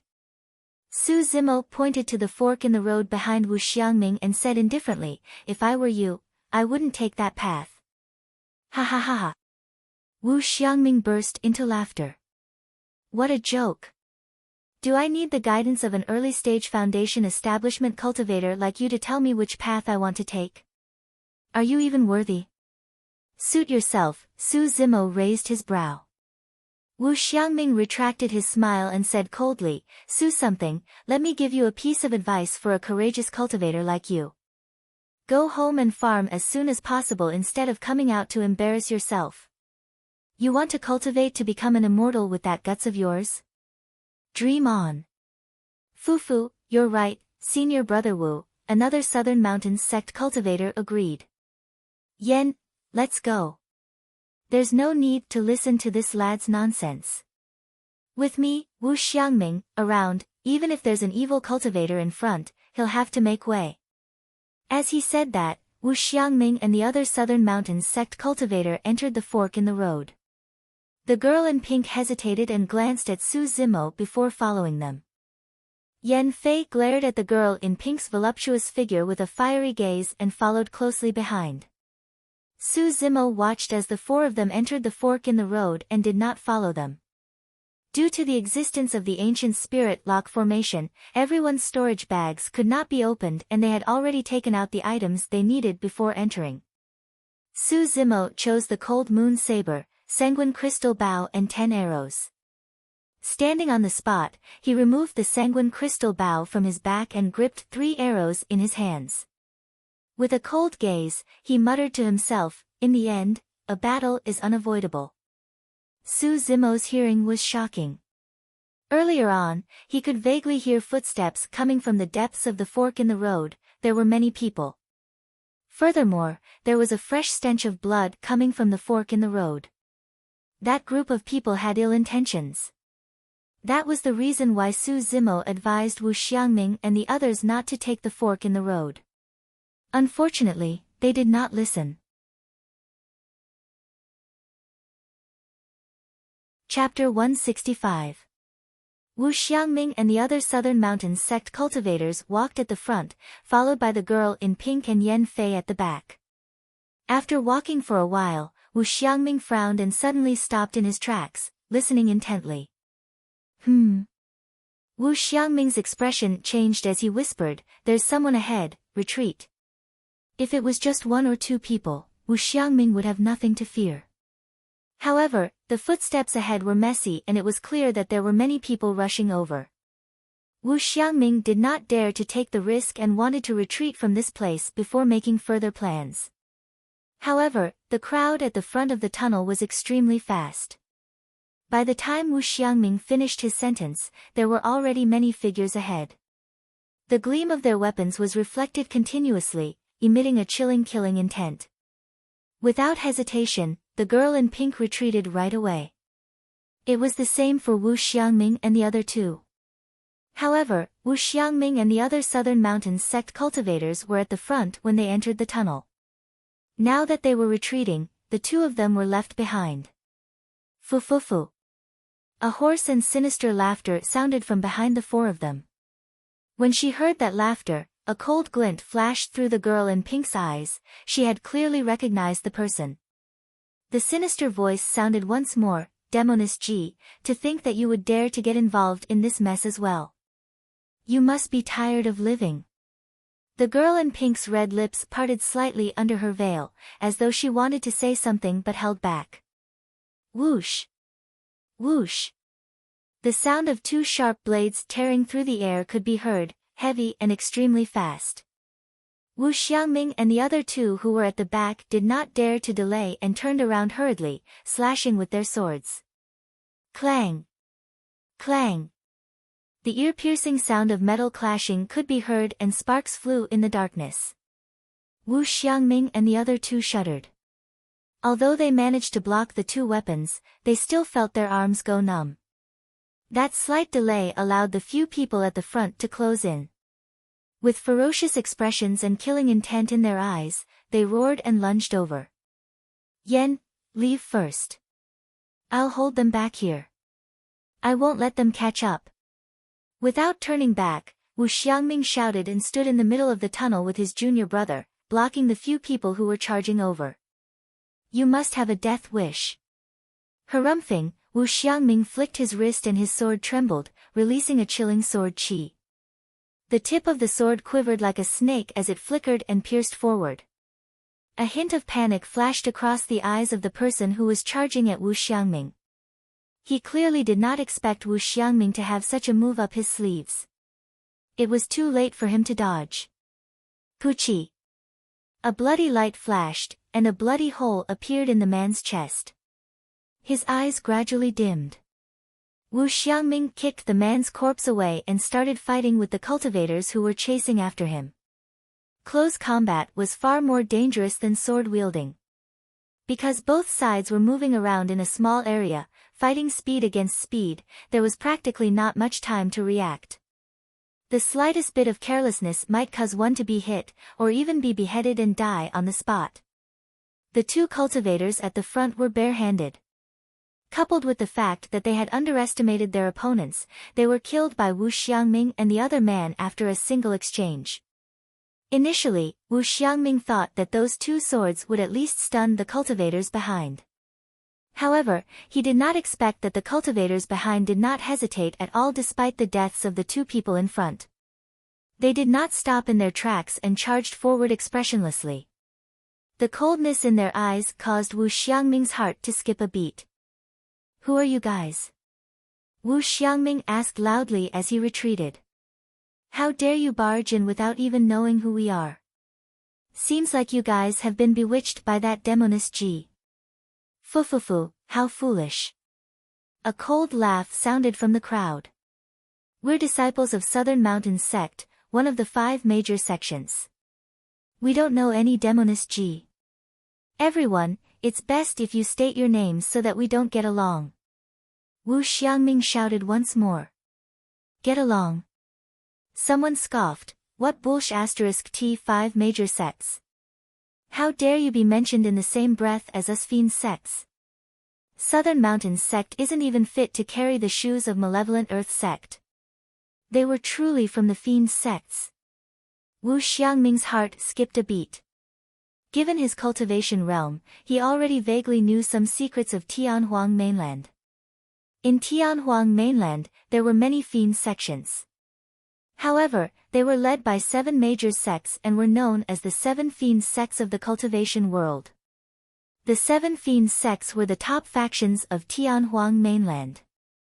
Although Southern Mountains sect was known as one of the 5 major sects, that was only within the borders of the Great Zhou dynasty, which was merely a corner of Tianhuang mainland.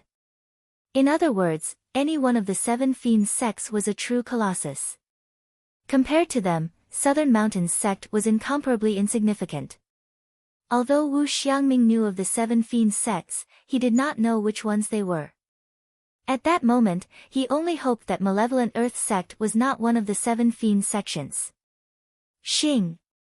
Right then, another Southern Mountains sect cultivator was slightly slower and revealed an opening. His chest was slashed and fresh blood gushed out. That cultivator was already running out of stamina. Coupled with the fact that he was severely injured, he staggered and another 2 bloody holes appeared on his body. A gigantic head flew into the air. Wu Xiangming's eyes were about to pop out of their sockets. Momentarily dazed, he felt a sharp pain in his abdomen. A long saber pierced through his body, stained with scarlet blood. Ah! Wu Xiangming was in so much pain that his body trembled. Widening his eyes, he forced his opponent back with a single slash and fell to the ground, breaking out in cold sweat. The crowd dispersed and a black-robed cultivator with a malevolent expression strode over. He looked at Wu Xiangming and sneered, "You don't even know who Demoness Ji is. You deserve to die." Suddenly, a bone spear popped out from the black-robed cultivator's sleeves. It was pitch black with 12 joints and carried a rich malevolent aura. Waving the bone spear, the black-robed cultivator tapped it forward gently. Poof! Wu Xiangming's throat was pierced and a patch of black blood appeared on his initially pale face. It was a frightening sight. That was a sign of malevolent aura entering his body. In the cultivation world, there were many spirit weapons that were made of special materials. Even without injecting spirit energy and activating spirit patterns, they could release considerable power. The bone spear in the hands of the black-robed cultivator was one of them. Demoness Ji, you won't be able to escape. The black-robed cultivator said coldly and led the way, speeding forward. Although Wu Xiangming and Yan Fei were able to hold them back for a moment, it was still difficult for the girl in pink and Yan Fei to escape from the black-robed cultivator's line of sight. The girl in pink and Yan Fei fled at the front while the black-robed cultivator led more than 100 men in hot pursuit. The exit was right in front of them. As long as they charged out, they would be able to return to the fork from before. However, the black-robed cultivator had already caught up. The girl in pink frowned slightly. All of a sudden, 3 cold flashes of light shone at the fork up ahead.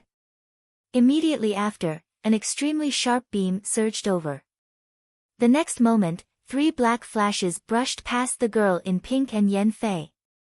It was just a hair's breadth away. If the 3 black flashes had deviated slightly, they would have pierced through the girl in pink and Yan Fei. The girl in pink gasped and was so shocked that her heart nearly jumped out of her chest. Swoosh! Swoosh! Swoosh! The girl in pink only heard the sound of sharp blades tearing through the air after the 3 black flashes streaked past them. What a fast arrow! Chapter 166. 3 black beams tore through the void and arrived before him in the blink of an eye with a bone-chilling intent. The black-robed cultivator was already maintaining his forward momentum to begin with. Without hesitation, he bent his knees and knelt on the ground, leaning backwards with all his might. The moment the black-robed cultivator dodged, the people behind him suffered. Poof! Poof! Poof! The sound of the sharp arrows piercing through flesh rang out unceasingly.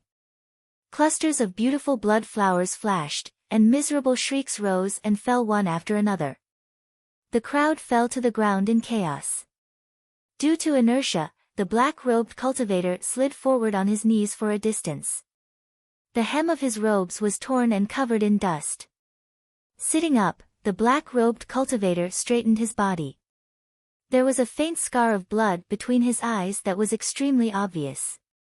Even though the black-robed cultivator's reaction was fast, he was still slightly slower and his glabella was pierced by the arrow.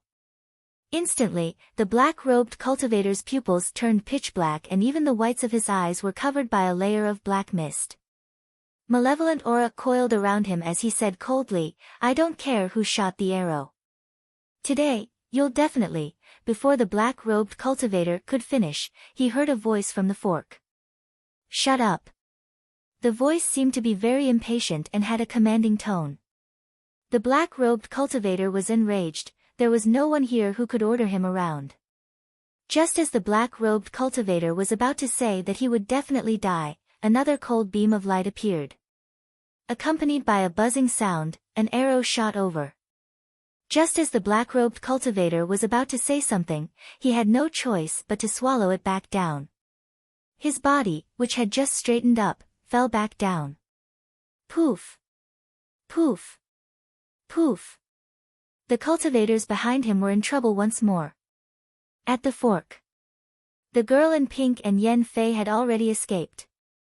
When she saw Su Zimo shooting an arrow, the girl in pink frowned and gritted her teeth, asking with widened eyes, "Su Zimo, weren't you afraid that you would miss?" Su Zimo glared at the girl in pink coldly without saying anything. He pointed to another fork and gestured for them to take that path. The girl in pink bit her red lips and whispered, "Remember your mission. You have to protect me." Su Zimo was expressionless as he looked at the fork in the road where the black-robed cultivator was. Suddenly, he asked, "Are those from the fiend sects?" "Yes, they are demon sect disciples." The girl in pink hurriedly nodded. "Oh." Su Zimo replied and turned back to look at the girl in pink, saying indifferently, "I've never shown mercy to anyone from the fiend sections. I'll kill anyone I see." Su Zimo truly hated the fiend sects to the core. The joyful sect in Yen country was not of the righteous path.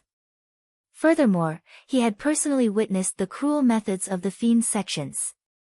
Hundreds of thousands of innocent citizens in Linfeng City had all died tragically. Su Zimo's words didn't seem like much, but there seemed to be another meaning. The girl in pink's eyes flickered as she smiled and said, "That might not be the case." Without saying anything, Su Zimo slung the sanguine crystal bow on his back and drew the cold moon saber on his waist, heading towards the fork in the road not far away. The black-robed cultivator rushed out with a pitch-black bone spear and caught sight of a scholarly green-robed cultivator walking towards him. There was a gigantic blood-colored bow slung on his back, a quiver of arrows on his back and a long saber in his hands. "You're the one who shot the arrow." The black-robed cultivator's eyes lit up and his lips curled. A hint of cruelty flashed through his eyes as he strode forward and thrust his spear forward. The bone spear was shrouded with a malevolent aura that was as black as ink. Even though there was no spirit energy injected into it, the might of the bone spear was far superior to other weapons.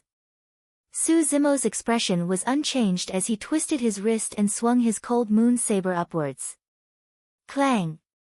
The bone spear was repelled by the cold moon saber. The black-robed cultivator exclaimed softly with a shocked expression as he lamented internally, "What's the background of this person?" He had not expected that a random cultivator here would not only be able to defend against his bone spear, but even repelled it. Among the 7 fiend sects, there were only 3 that had truly superior body tempering techniques. The strongest was Overlord Palace, followed by Malevolent Earth Sect and Hidden Death Sect. Even though disciples of the other 4 fiend sects tempered their bodies as well, they merely used spirit chi and energy to temper their bodies. That was the most ordinary and common body tempering technique. There was a huge difference in melee combat strength between cultivators like that and true body tempering cultivators. As the current generation fiend heir of malevolent earth sect, the black-robed cultivator's melee combat strength was needless to say. Before entering this place, the black-robed cultivator had already thought that there were only two people worthy of his attention in this inheritance ground. One of them was the fiend heir of Overlord Palace and the other was the fiend heir of Hidden Death sect. Naturally, there was no way this green-robed scholar before him was the fiend heir of Overlord Palace. Even though the fiend heir of Hidden Death sect was known as the Thousand-Faced Assassin and no one had seen his true appearance, his weapon had never changed. That was the legacy weapon of Hidden Death sect, the Assassin's Blade. The Assassin's Blade was a long, thin sword and was not the saber before him. Swash!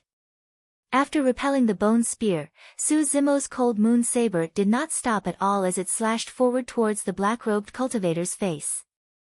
Before the saber arrived, the chill had already seeped into his body. If not for the fact that the black-robed cultivator's body was tempered by spirit chi and malevolent chi throughout the years, his body would have stiffened up against the saber chi. So strong. The black-robed cultivator did not dare to be careless as he retreated hurriedly, avoiding the saber.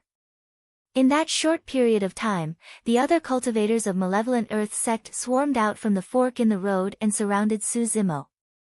Fufu, what a pity. You're going to die here despite your skills.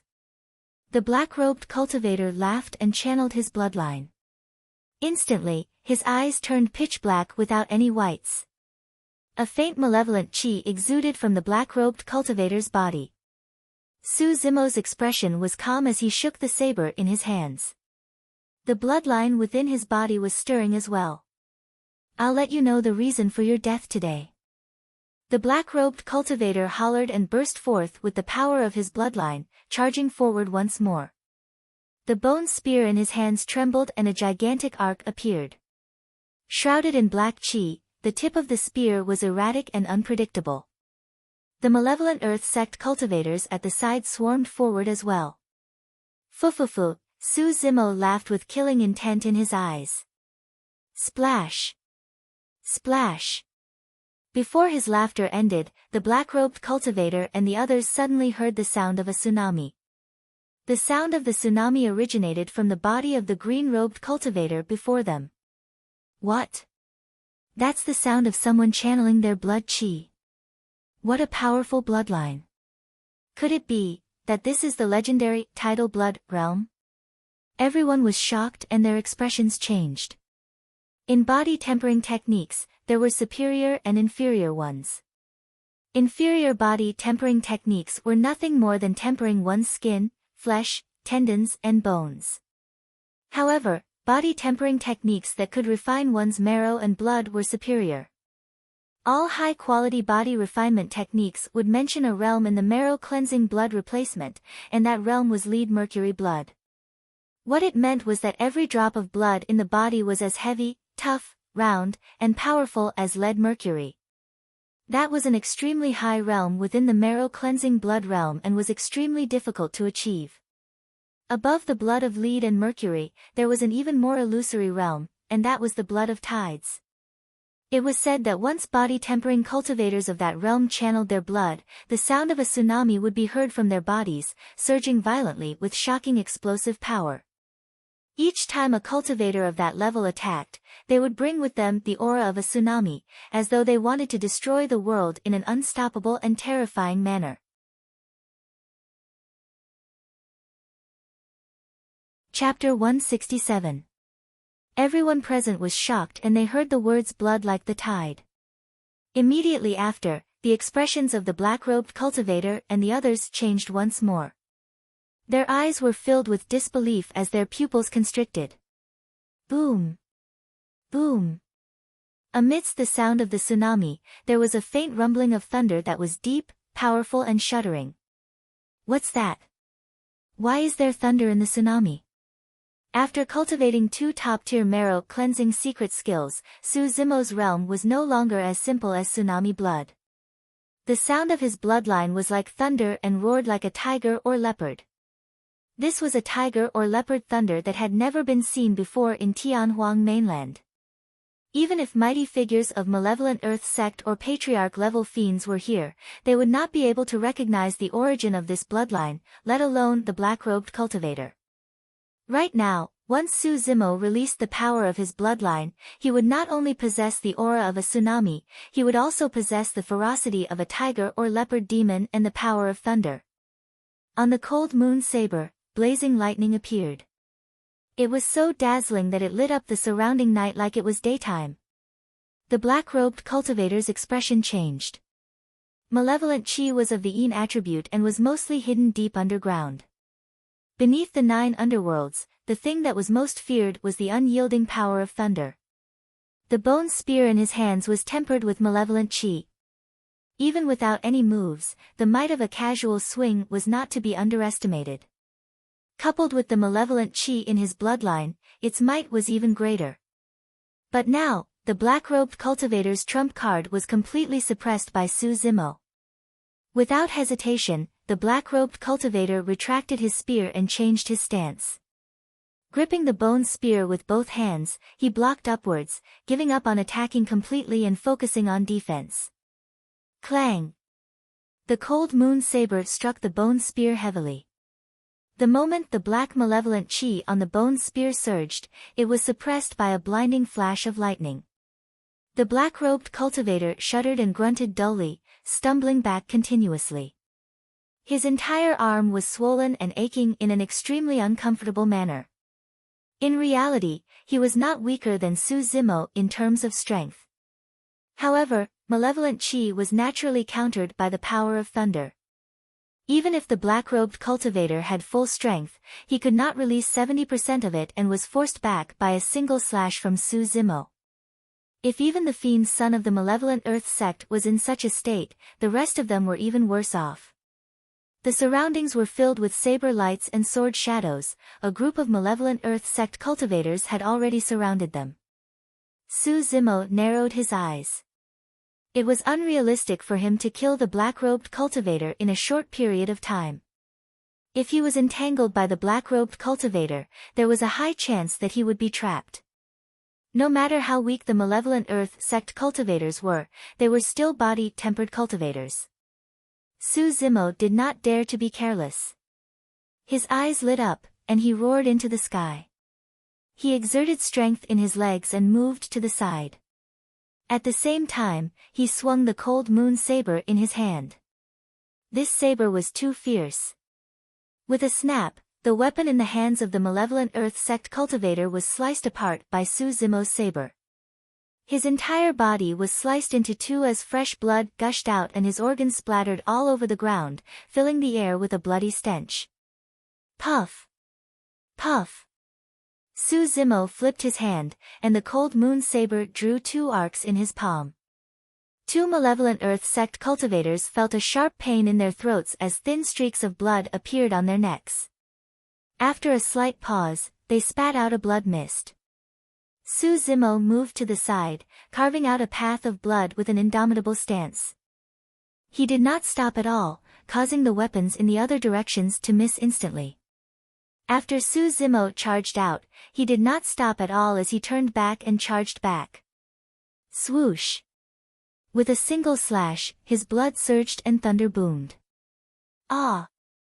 The malevolent earth sect cultivator on the other side hollered in rage. Channeling his blood chi, he used half of his body to lift up a huge shield and charged upwards. Boom!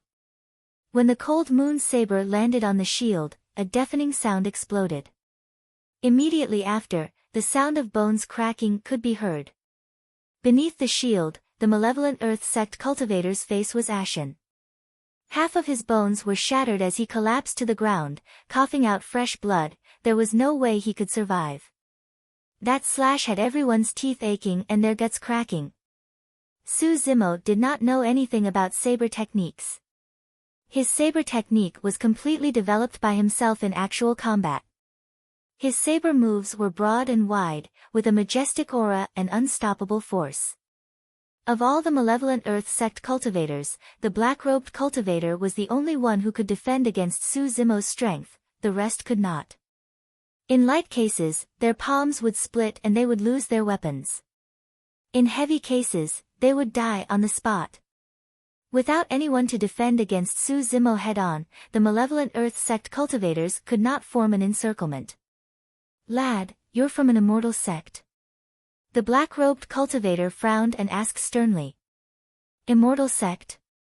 Su Zimo frowned to himself. Ever since he joined Misty Peak, Su Zimo understood many things that he did not know in the past. Not everyone in the cultivation world had the qualifications to call themselves immortal. Not everyone dared to call themselves immortal. Immortal cultivation, if immortality was that easy, what was the point of cultivating? Back in Pingyang town, when he saw perfected being Tsang Lang, he thought that the latter was an immortal and that the faction behind him was an immortal sect. In reality, perfected being Tsang Lang could only be considered as a cultivator, and Iridescent Cloud's Palace was only one of the 5 major sects. It was not an immortal sect. In the territory of the Great Zhou dynasty, there were no immortal sections. When the black-robed cultivator saw that Su Zimo did not say anything, he thought that he had guessed correctly and felt slightly better. The 9 immortal sects were on par with the 7 fiend sects. They were the top factions of Tianhuang mainland.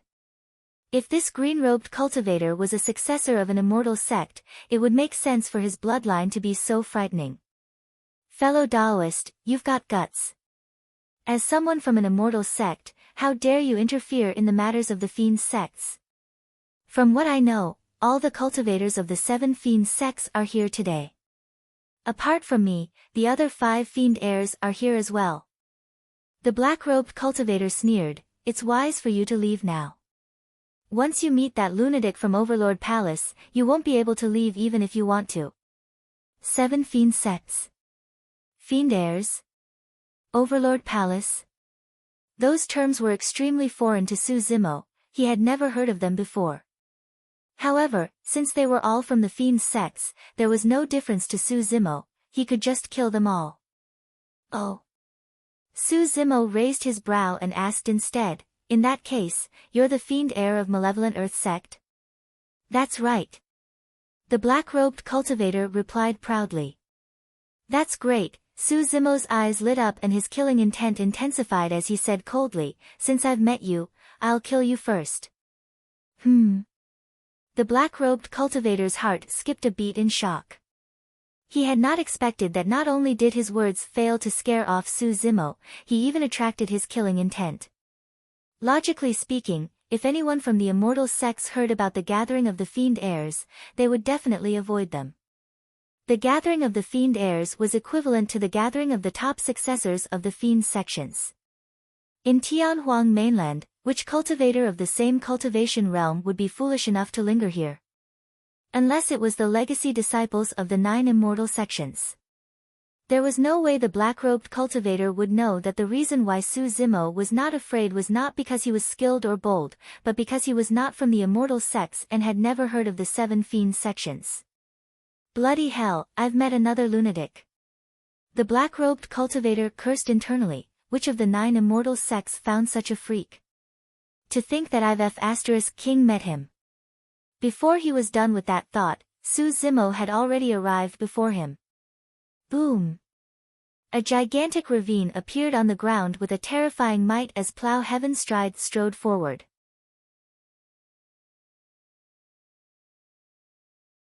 Chapter 168. Striding forth with the Plough Heaven Stride, Su Zimo's aura intensified.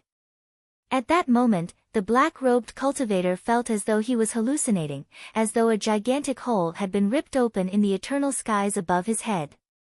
Swinging his cold moon saber, Su Zimo drew an arc in midair with a sinister saber chi and a chilling killing intent, slashing down viciously at the black-robed cultivator's head.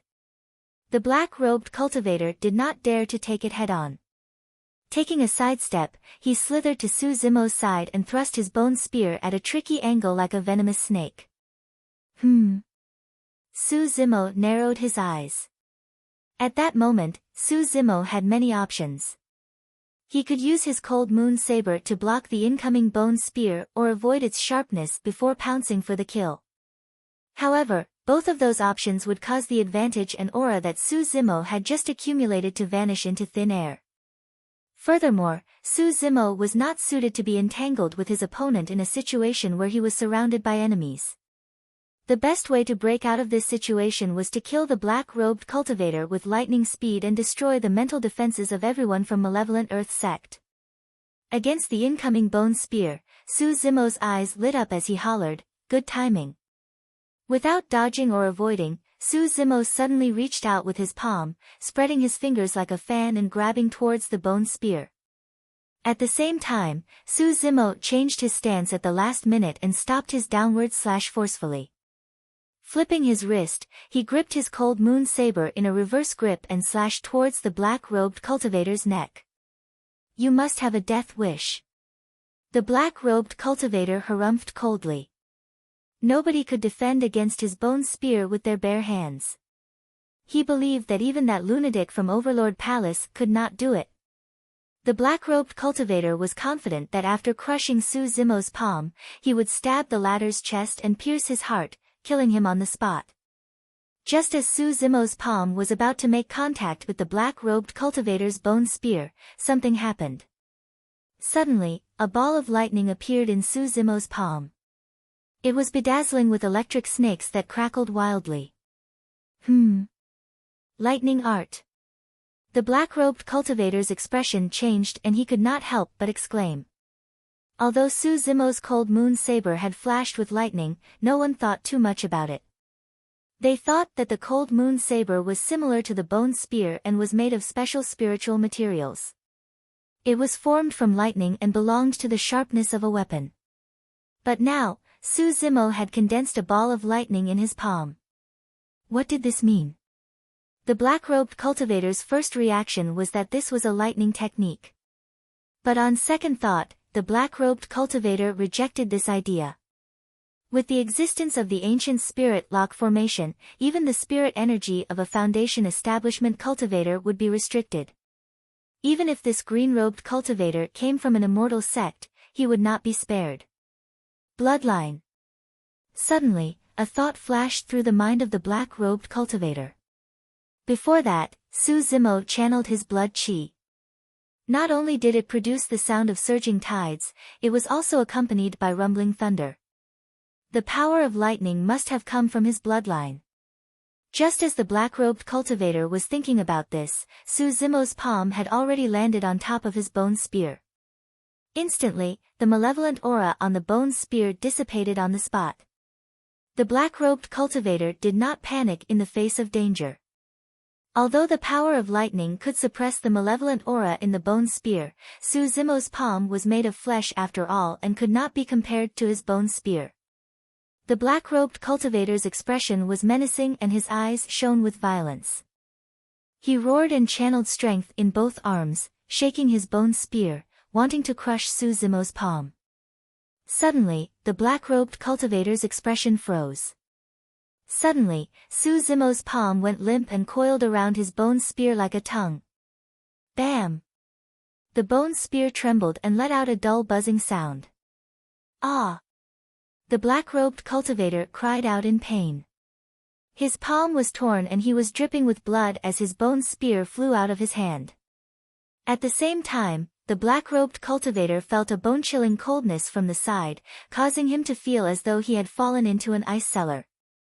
The cold moon saber was slashing over. Not good. The black-robed cultivator's heart skipped a beat. By the time he wanted to dodge, it was already too late. The reason why Su Zimo chose to receive the black-robed cultivator's bone spear barehanded was because he wanted to kill the latter on the spot within a single round. Once the black-robed cultivator was dead, the other malevolent Earth sect cultivators would be like chickens and dogs. There was nothing to fear. All of a sudden. As though he sensed something, Su Zimo's expression changed slightly. In a flash, Su Zimo's heart skipped a beat as he suddenly felt a chilling killing intent. That killing intent was familiar. It was the assassin who pretended to be a corpse when they entered this place previously. Su Zimo did not know when the corpse had snuck in or what it was disguised as. Su Zimo only knew that if he was slightly slower, he would be buried here.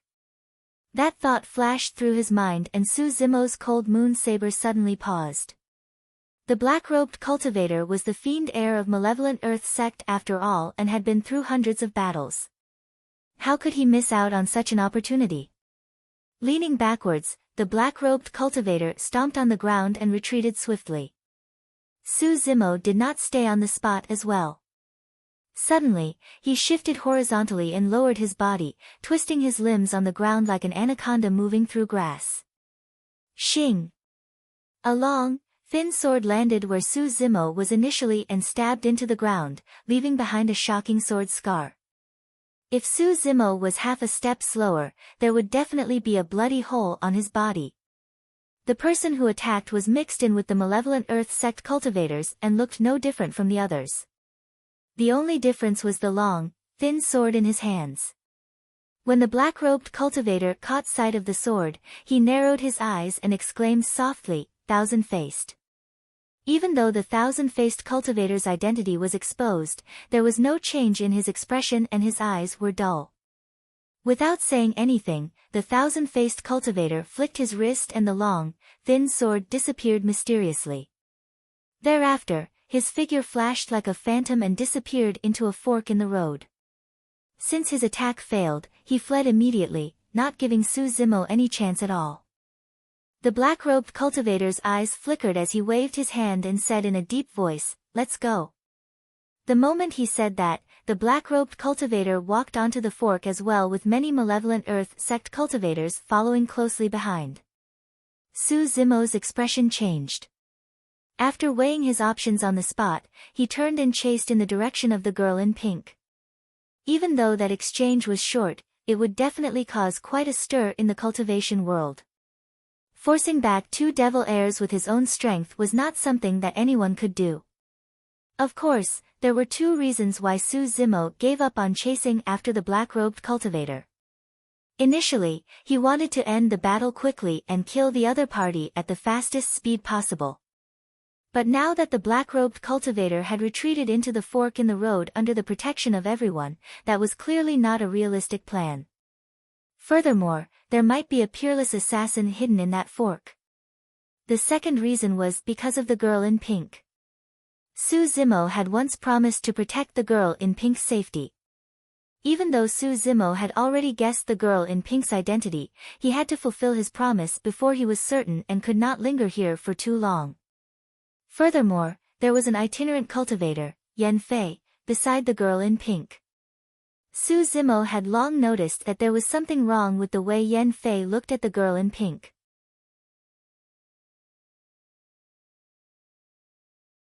Chapter 169. The girl in pink and Yan Fei sprinted through the fork in the road. Yan Fei lowered his head and his gaze flickered. His expression was unpredictable and no one knew what he was thinking. A moment later, a cold glint flashed through Yan Fei's eyes as though he had made a decision. In a flash, he strode forward and pushed the girl in pink against the wall. Sweeping his arm, Yan Fei gripped the girl in pink's neck and was almost plastered to her. "Ugh," the girl in pink harumphed softly and frowned, whispering, "What are you doing?" "You're hurting me." The girl in pink's voice was soft and seductive. Yan Fei's heart skipped a beat when he heard that and he loosened his grip instinctively. However, he did not shift his arm away. Yan Fei leaned forward and stared intently into the eyes of the girl in pink. Even his breath was warm as he said in a deep voice, "Demoness Ji, do you really think that I, Yan Fei, am the same as those fools from Southern Mountain sect? Do you really think that I, Yan Fei, am here because I was bewitched by you? What are you talking about?"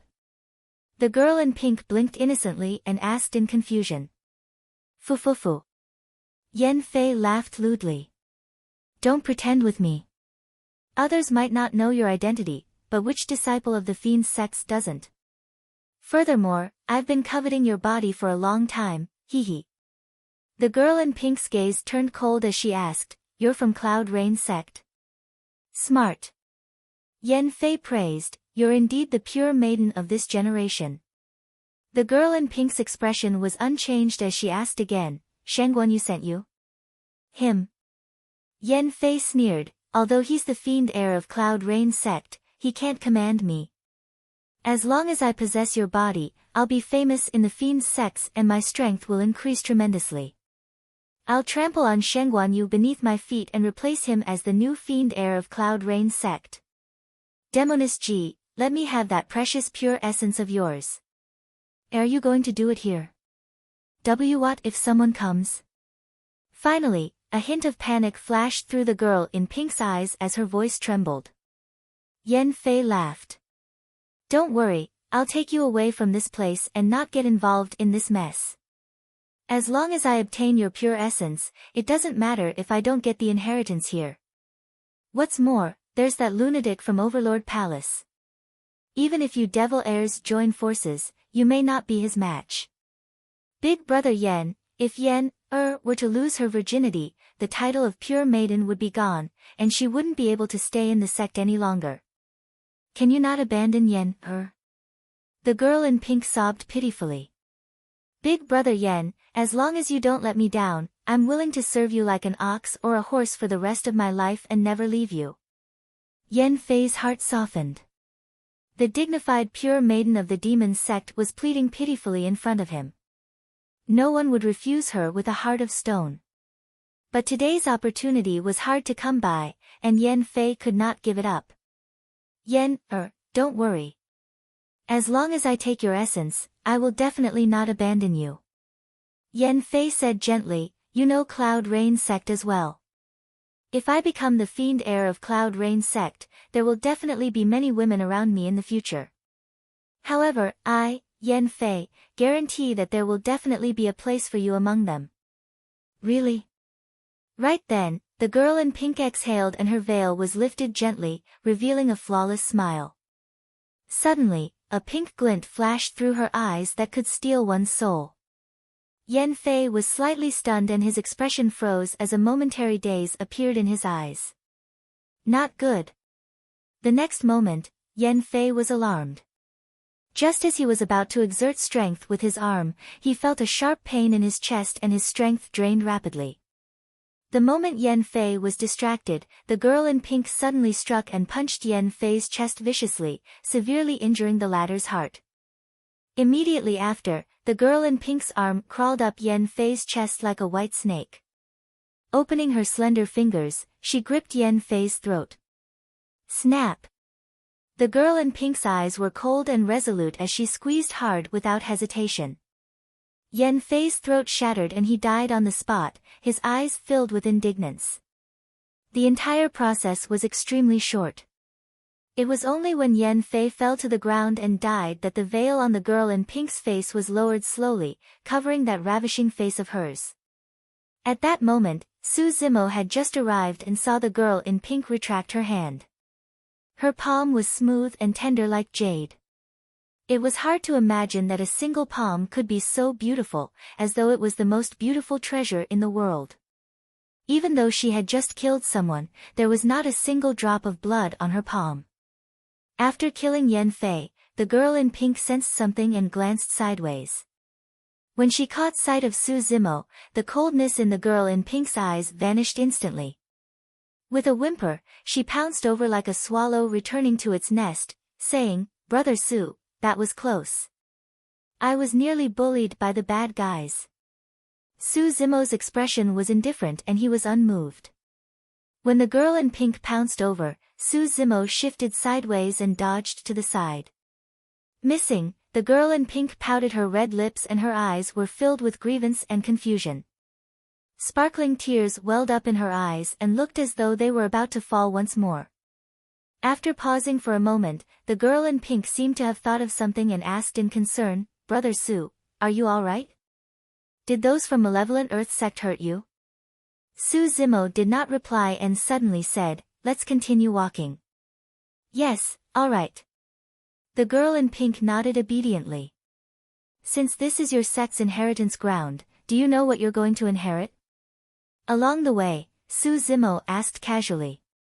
"Perhaps it's some cultivation technique or secret skill."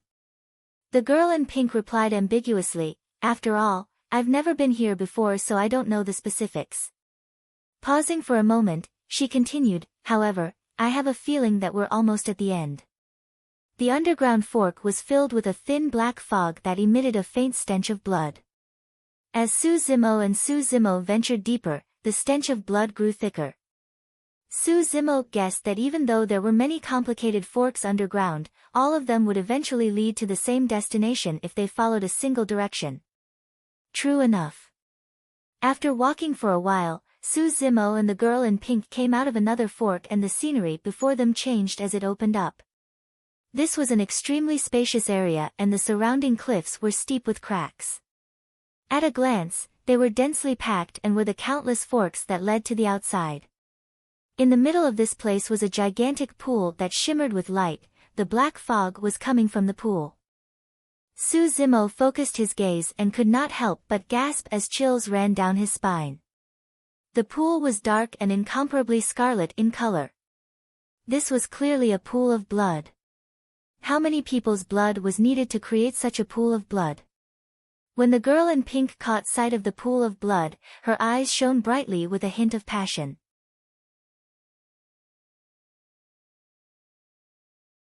Chapter 170. 100 feet away from the blood pool, a buzzcut cultivator sat in a lotus position. Beside him was a thick, black spear that was even taller than Su Zimo. The buzzcut cultivator's eyes were closed and his breathing was steady. His face was chiseled and his upper body was bare. Every single inch of his muscles shone with a bronze luster, as though they were molten steel and filled with power. There was no one else within a 100-meter radius of that person except for that gigantic spear. The moment Su Zimo caught sight of that person, he felt an immense pressure. That was a kind of extremely violent and overbearing aura, and the pressure was wanton. This person is strong. Su Zimo's heart skipped a beat. Although there was an ancient spirit lock formation here and he could only rely on melee combat, Su Zimo was not invincible. He had only cultivated the marrow cleansing section of the mystic classic of the 12 demon kings of the great wilderness and had yet to attain greater mastery. Even with the help of the marrow cleansing sutra of the Void Thunder manual, his strength was only equivalent to late-stage foundation establishment. The girl in pink looked at the buzzcut cultivator and frowned slightly. It was the fiend heir of Overlord Palace, Pang Yu. Pang Yu was known as the lunatic of Overlord Palace by many disciples of the fiend sections. He was arrogant and domineering in his actions and was extremely strong in combat. He was the only person who would be so arrogant as to come alone. Opposite the blood pool stood more than 100 cultivators. Their attire was similar and it was clear that they were from the same faction. Their leader was a man in purple robes with his hands behind his back. His eyes were deep and seemed as though they could emit a psychedelic luster that bewitched one's mind. On the other side of the purple-robed cultivator stood dozens of cultivators. Their leader was a man in a scarlet-red robe. Pursing his lips, his eyes were extremely cold and he was expressionless. Su Zimo swept his gaze and could roughly tell that there were 3 factions here, excluding them. The buzzcut cultivator himself, the purple-robed cultivator and the 100-odd cultivators behind him and the scarlet-robed cultivator and dozens of others behind him. Of course, there could be 4 factions as well. If Su Zimo was not wrong, the corpse that tried to assassinate him twice previously should not belong to any of those 3 factions. Including that person, there were 4 factions. If that undead had come here, with his disguise and concealment techniques, Su Zimo would not have been able to find him at all if he did not reveal any killing intent. When Su Zimo and the girl in pink appeared, the reactions of the cultivators from the 3 forces were worth pondering over.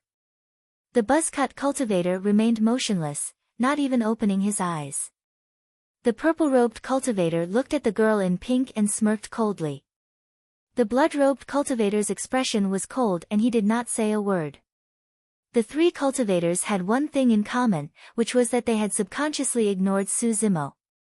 Right then, a group of cultivators walked out from a fork in the road not far away. Their leader was dressed in black robes. It was the group from Malevolent Earth sect that had fought with Su Zimo previously. When the black-robed cultivator caught sight of Su Zimo, his pupils constricted with a flash of killing intent. Initially, the black-robed cultivator brought more than 100 people with him. However, in that short exchange with Su Zimo, more than 20 of them were killed and even he nearly lost his life. Not long after, a few more people appeared. The person in the lead was extremely handsome. He was waving a folding fan in his hand. His face was like jade, his eyes were like bright stars, and his bearing was extraordinary.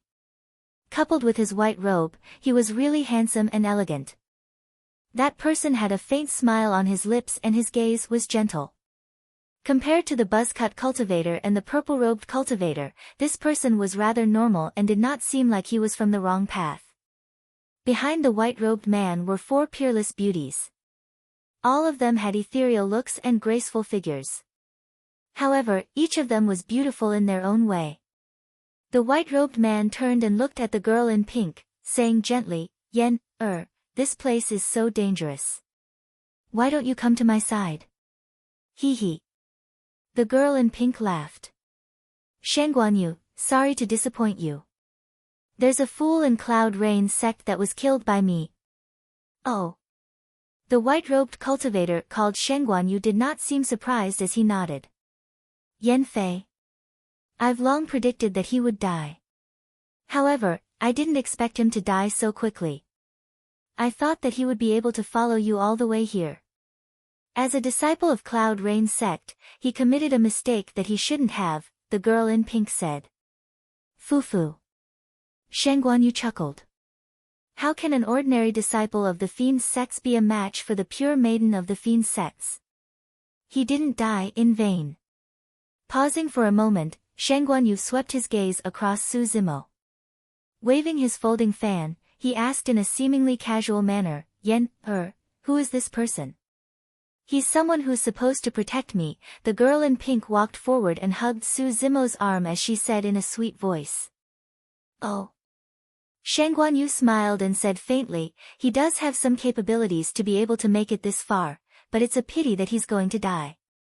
Right then, Su Zimo turned around and looked at the girl in pink beside him. A mocking look flashed through his eyes as he said calmly, "Pure maiden of the fiend sections. Indeed, you're from the fiend sections.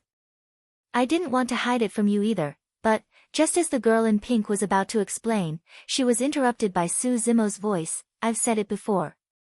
If you encounter anyone from the fiend sects, kill every single one of them!" When they heard that, someone could not help but burst into laughter. What was this place?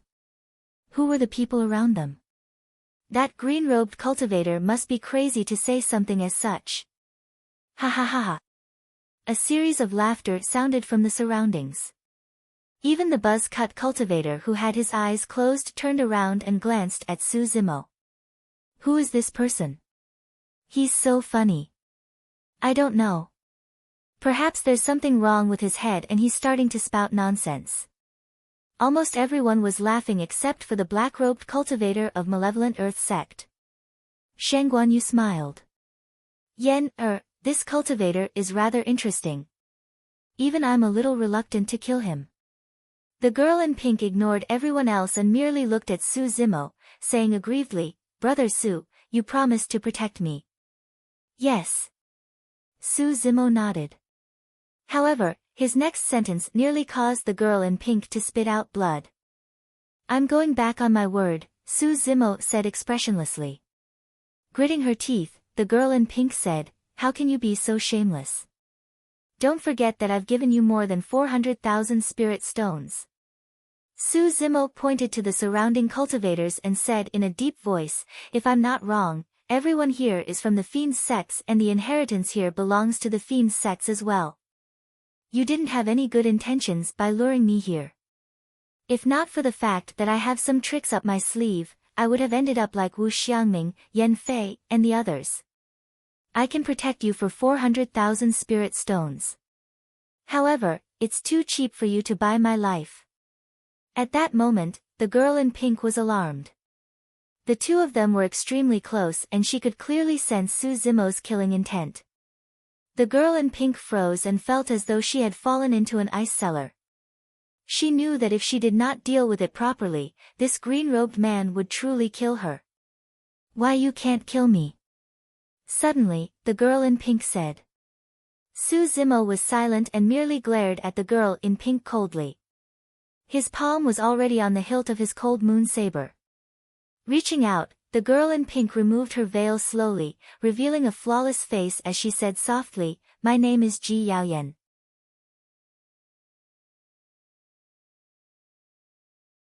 Chapter 171. The moment the girl in pink took off her veil, everyone's breathing paused. Even though many of the fiend's sect disciples had seen that peerless beauty before, they could still feel an unprecedented sense of amazement when they looked at it again, causing them to forget to breathe. Su Zimo was slightly stunned as well. Any description of the girl in pink's face would make it seem pale. However, Su Zimo's eyes cleared up before long. Frowning, he murmured softly, "Ji Yaoyan?" Su Zimo recalled his encounter with Gu Shi and the girl in pink back at Sky Treasure Auction House and gradually came to a realization. Furthermore, he could vaguely make out some traces of Ji Yaoxue from the girl in pink's appearance. "She's your sister?" Su Zimo asked coldly. The girl in pink pursed her lips and smiled, nodding. She believed that there was no need for her to say anything. Given Su Zimo's intelligence, he would be able to deduce her identity. With that relationship, even if she was the pure maiden of the fiend's sects, Su Zimo would definitely not touch her. True enough. The killing intent in Su Zimo's eyes vanished and his expression changed as he asked in a deep voice, "What's here and why are you guys from the fiend's sects gathered here? Have you heard of the 7 fiend sects?" Ji Yaoyan did not reply and asked instead. Su Zimo shook his head. "Fu!" A series of stifled laughter sounded from the side. Many fiend sect disciples looked at Su Zimo in disdain, as though they were looking at a dead man. The black-robed cultivator of malevolent earth sect was the only one who pouted his lips and lamented internally, "Continue pretending. As someone of the immortal sects, I don't believe that you haven't heard of the 7 fiend sects." Ji Yaoyan replied, "The 7 fiend sects refer to Illusion Fiend Cult, Shura Sect, Overlord Palace, Hidden Death Sect, Pure Maiden Sect, Cloud Rain Sect and Malevolent Earth Sect. Those 7 sects are all top factions in Tianhuang mainland. Any single mighty figure or patriarch from those sects is enough to destroy the 5 major sects of the Great Zhou dynasty." Hearing this, Su Zimo's heart trembled. Ji Yaoyan's words didn't sound like much, but it was a warning to Su Zimo that he'd better not reveal his identity. Otherwise, even Misty Peak could be destroyed. The people standing at the front are the fiend heirs of the major demonic sections. The purple-robed cultivator is the fiend heir of the Illusion Demon Cult, the blood-robed cultivator is the fiend heir of the Shura sect and the buzzcut cultivator is the lunatic from Overlord Palace. As for the one who tried to assassinate us, it was the demon son of the Hidden Death sect, known as the Thousand-Faced Assassin. Ji Yaoyan pointed at a few people. Su Zimo's gaze swept through the crowd and finally fell on Ji Yaoyan. He asked, "Which sect are you from?" "Hee, I'm the witch of the Pure Maiden sect." Ji Yaoyan blinked her eyes and said with a mischievous smile. If Ji Yaoyan had not admitted it personally and Su Zimo had not witnessed it personally, he would not have imagined that this innocent and beaming girl before him was someone from the demonic sects. The reason why the fiend heirs are gathered here is none other than for the inheritance of this place. The Pure Maiden sect has a single heir, unlike the other sects that have helpers. That's why you've got to help me, Ji Yaoyan raised her fist and said with anticipation. Demoness Ji, there's an ancient spirit lock formation here. If we want to obtain the inheritance right under Lunatic Pang's nose, we'll have to join forces. Suddenly, the fiend heir of the Illusion Demon Cult said. Ji Yaoyan whispered, among the 7 demonic sects, Overlord Palace is the strongest in melee combat. That buzzcut cultivator is called Pang Yu. You've got to be wary of him. Even without Ji Yaoyan's reminder, Su Zimo would have been wary of that person. To be precise, he would have to be wary of every single fiend heir here. If the 7 demonic sects were truly as ferocious as Ji Yaoyan had described, how could the fiend heirs present be easy to deal with? Right then, the fiend heir of Overlord Palace, Pang Yu, opened his eyes with an excited glint in his eyes as he said slowly, "We're all from the demonic sections. Let me remind everyone, those who want to back out should leave this place now. If we really fight later on, don't blame me for not showing mercy." His words were extremely domineering. He was the only one from Overlord Palace and the other 6 sects were about to join forces. However, this person was fearless and was threatening the other 6 sects instead. It was not because Pang Yu was the strongest among the fiend heirs. It was because of the ancient spirit lock formation that everyone's spirit energy was restricted and they could only rely on melee combat. As for Overlord Palace, they were the strongest in melee combat among the 7 demonic sections. The existence of the ancient spirit lock formation also allowed Su Zimo to be like a fish in water. If it was a head-on clash, there was no way he would be a match for the malevolent Earth sect heir. However, he could suppress the other party in melee combat. "We'll definitely join forces." Suddenly, the malevolent Earth sect heir said, "However, before that, we've got to kill an outsider here so that he won't be an eyesore." The malevolent Earth sect heir's gaze landed on Su Zimo. It was obvious that he was referring to the outsider. He had suffered a huge loss in the hands of Su Zimo and nearly lost his life. There was naturally no way he was going to let Su Zimo off. Shangguan Yu waved his folding fan and nodded, saying gently, "I think so. No matter what, this is an internal fight of the demonic sections. It's not good for outsiders to see it." Fu. Suddenly, Su Zimo laughed and surveyed the surroundings, declaring loudly, "Want to kill me?" The many demonic sect disciples had cold expressions with a hint of mockery in their eyes. Su Zimo continued, "It's rare for all of you fiend heirs of the demonic sects to gather today. Let's kill all of you." "And you?" Su Zimo glared at the malevolent Earth sect heir and said coldly, "Just now, you're lucky enough to escape. Now, hand over your life." When they heard that, everyone's expressions changed. The malevolent Earth sect heir had exchanged blows with this green-robed cultivator beforehand. Furthermore, he was defeated and escaped. What was the background of this person? Before everyone could finish their thoughts, Su Zimo's figure flashed and he drew the cold moon saber from his waist. He had actually taken the initiative and lunged towards the malevolent Earth sect group at an extremely fast speed, leaving behind a series of afterimages. Pang Yu of Overlord Palace exclaimed softly as the excitement in his eyes intensified. Given his eyesight, he could naturally tell how shocking the power released by Su Zimo's simple action was. Interesting. Pang Yu grinned, as though he had caught sight of his prey. "Everyone, help me. This person is from the immortal sects." The malevolent Earth sect heir retreated swiftly and hollered. He had already witnessed Su Zimo's strength and was naturally not foolish enough to take the latter head-on. "Someone from the immortal sects. How dare you? You don't know what's good for you." When they heard the word "someone from the immortal sects," many fiend sect disciples were filled with killing intent. Drawing their weapons, they sprinted over and surrounded Su Zimo. Su Zimo swung his cold moon saber and descended from the skies, as though he wanted to slice the voids into two. Even though the malevolent Earth sect heir dodged, the 2 malevolent Earth sect cultivators were the first to bear the brunt. Without hesitation, the 2 of them channeled strength in their arms and circulated their blood chi, raising their sabers and pushing upwards. Clang! The 3 sabers collided heavily. Crack! Crack! Crack! Immediately after, the steel sabers in the hands of the 2 malevolent Earth sect heirs shattered into pieces. Both of them shuddered as though they were struck by lightning, spitting out blood as they were sent flying. Everyone was shocked. The might of a single slash was so terrifying.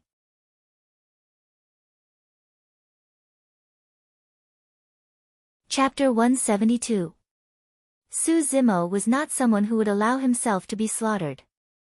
Notwithstanding the fact that there was an ancient spirit lock formation here that restricted everyone's spirit energy, even if there wasn't, Su Zimo would not allow himself to be captured without a fight.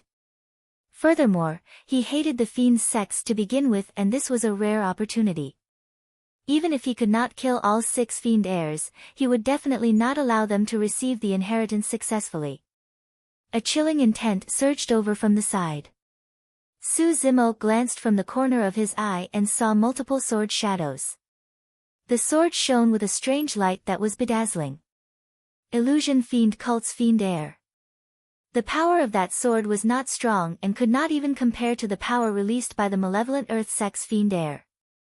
However, in the hands of the Illusion Fiend Cult's fiend heir, the sword seemed to have transformed into an endless number of swords that were difficult to differentiate between real and fake.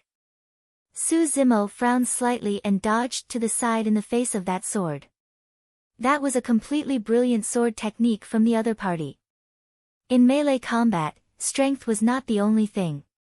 Speed, defense, and many other techniques were the embodiment of combat strength. Even though Su Zimo liked the ferocity of the saber, he did not know any saber techniques and only used the same few moves, relying purely on the burst of strength. Against the brilliant sword technique of the Illusion Fiend Cult's fiend heir, Su Zimo felt helpless and could only retreat for the time being. Swoosh!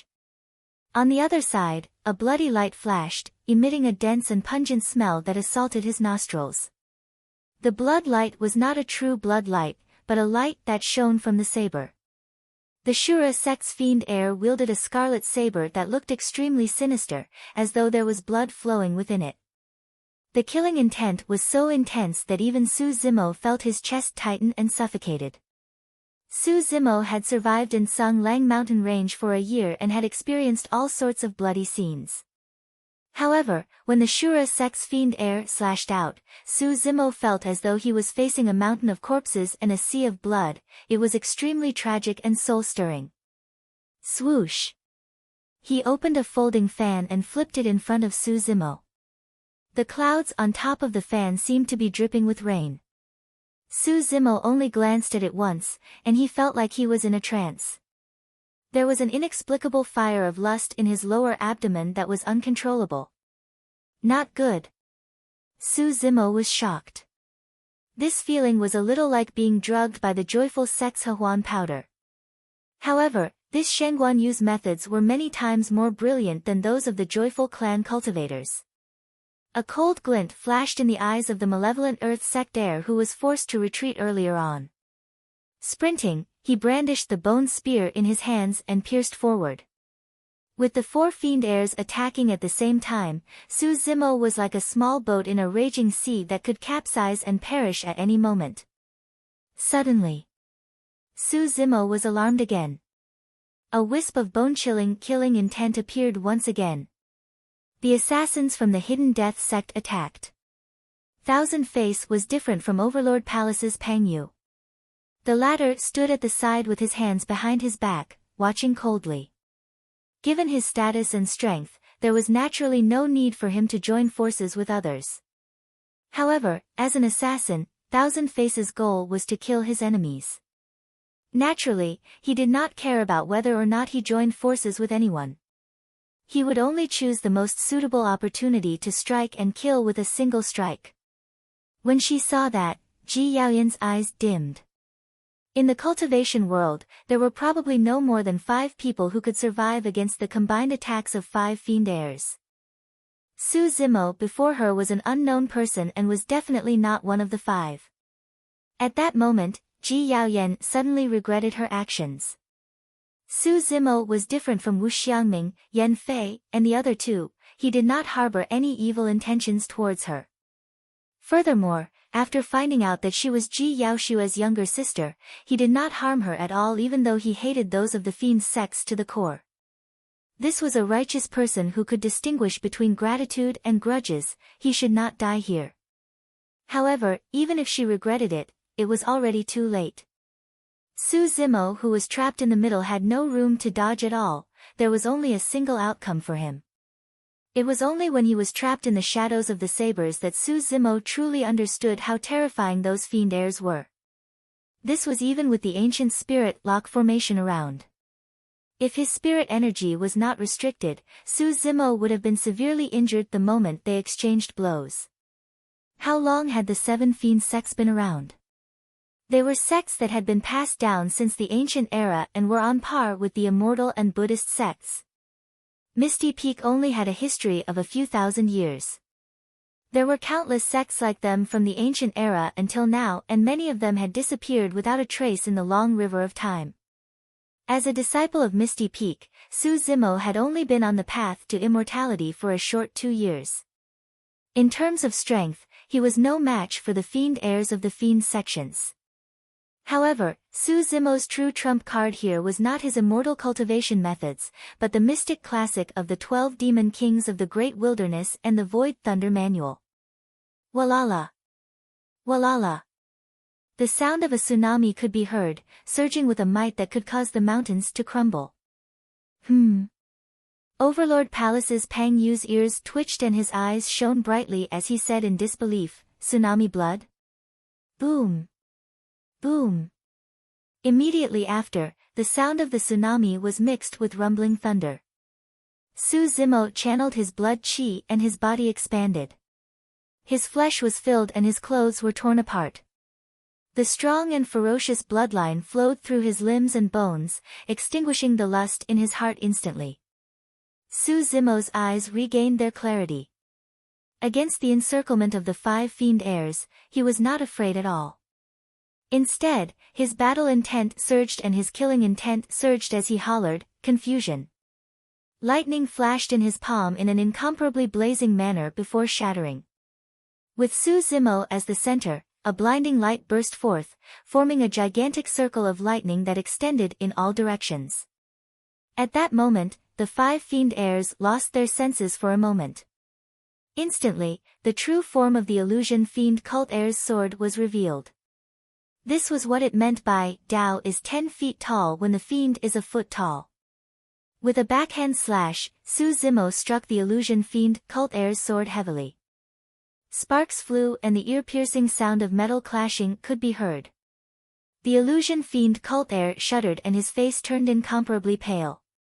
Stumbling backwards, he fell on his butt with a trace of blood flowing from the corner of his mouth. To begin with, illusion fiend cult did not have any superior body tempering techniques.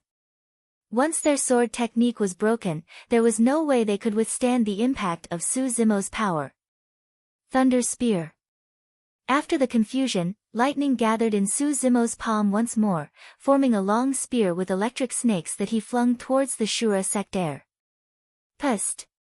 The Shura sectaire gasped slightly. Everyone's spirit energy was restricted here. However, the green-robed cultivator could release thunder arts and they were rather powerful. There was no way the Shura sectaire would dare to advance as he hurriedly retracted his saber and held it horizontally before his chest. The thunder spear pierced the middle of the blood-colored saber.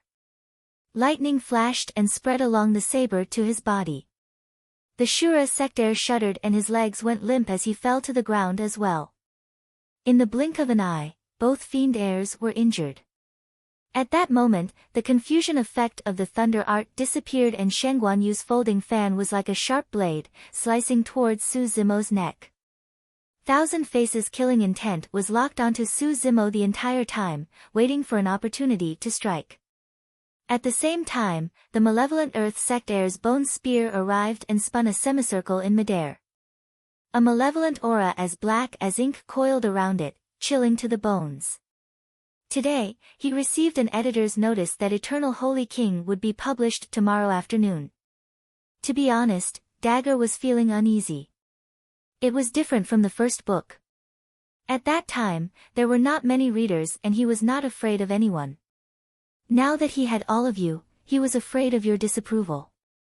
Publishing meant that he would have to pay for it. Given Dagger's update rate, if he did not update, he would have to spend about 1 or 2 cents a day. Actually, this was the motivation for Dagger to work day and night, even staying up until dawn. Everyone read a chapter for a few minutes but Dagger had to write for a few hours.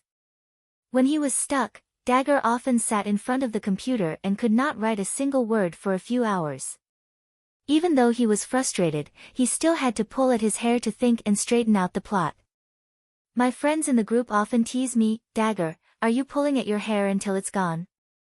Dagger only hopes that, if you like it, if you have the ability, if you are willing, please support me, and subscribe. Even so, there would always be people who would leave. In any case, Dagger wanted to thank everyone for their company during this period of time. Many nights, when Dagger was reading the book reviews, he would feel very warm in his heart.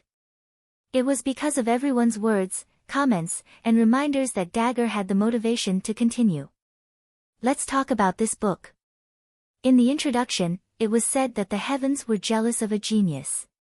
The dragons and phoenixes among geniuses could be crowned as demons. Right now, Zimo had just started to reveal his demonic side and had yet to reveal the true horror of a demon. Back to the title of the book. In Immortal Sword God, the word immortal had a special meaning. In Eternal Sage King, the word eternal had a similar meaning. Just as the book said, the Great Zhou dynasty was only a corner of Tianhuang mainland. Now that Zimo had come into contact with the 7 fiend sects and heard about the existence of the immortal sects from the fiend heir, there were more than just the 7 fiend sects and 9 immortal sects in Tianhuang mainland. There were also the 8 demon regions, 6 Buddhist monasteries, 5 heretical doctrines and 4 unorthodox groups. What kind of sparks would be created from the collision of so many factions, and what kind of role would Zimo play? Feng Haoyu was a huge threat to Zimo. What was his identity and why did he target Zimo time and time again? Who was Dai Yu and what 3 items did she leave for Zimo? What was the blood bone palm? What was hidden beneath the cold lake of Tsung Lang mountain range? All of these will be revealed in the following chapters. Please take your time to catch up. Finally, I would like to thank a few people. Dian Dian, Guo Guo, Little Apple, Lunatic, Yen Yen, Xian Xian, Shuang Shuang, Z League, 47, Wan Wan, Gui Gui, Ocean Waves, Xiao Wu, Air Pa, Air Ming, Air E. There were many others and I would not write them down one by one. Thank you for your support and company. Perhaps there were some friends who did not leave any comments and were silently supporting Dagger. Thank you all as well. Readers who followed Immortal Sword God would know that Dagger's speed of writing was not fast. Thankfully, he was constantly updating. Dagger did not have any chapters. However, he would drop everything tomorrow and write with all his might. He would try his best to update as much as he could. Finally, all the words he wanted to say could be summed into a single sentence. Please subscribe _.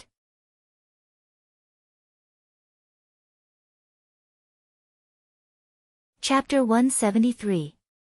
Although he forced back 2 fiend heirs consecutively, the situation was still extremely dangerous for Su Zimo.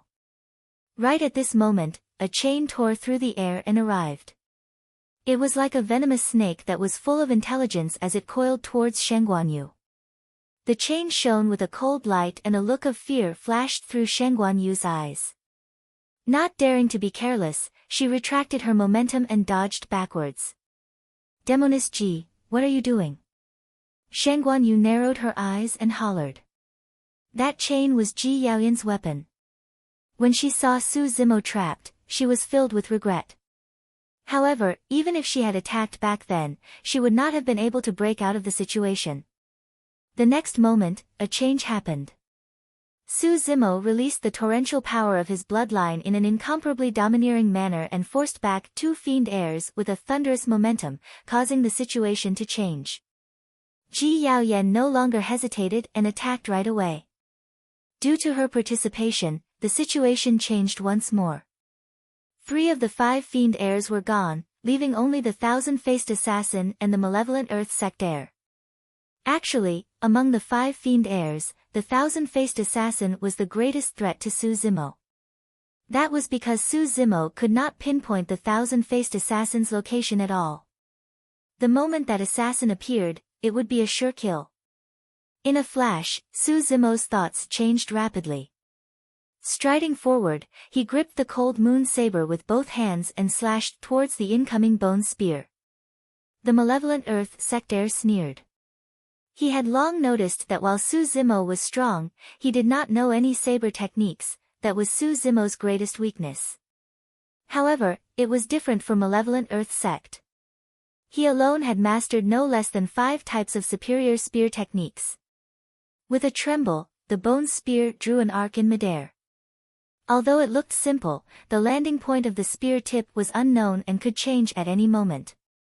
When the Malevolent Earth Sect heir saw Su Zimo attack, he narrowed his eyes and barked coldly, "Die." Exerting strength in both arms, the Malevolent Earth Sect heir paused and avoided the trajectory of the cold moon saber. Thrusting forward, it went straight for Su Zimo's chest.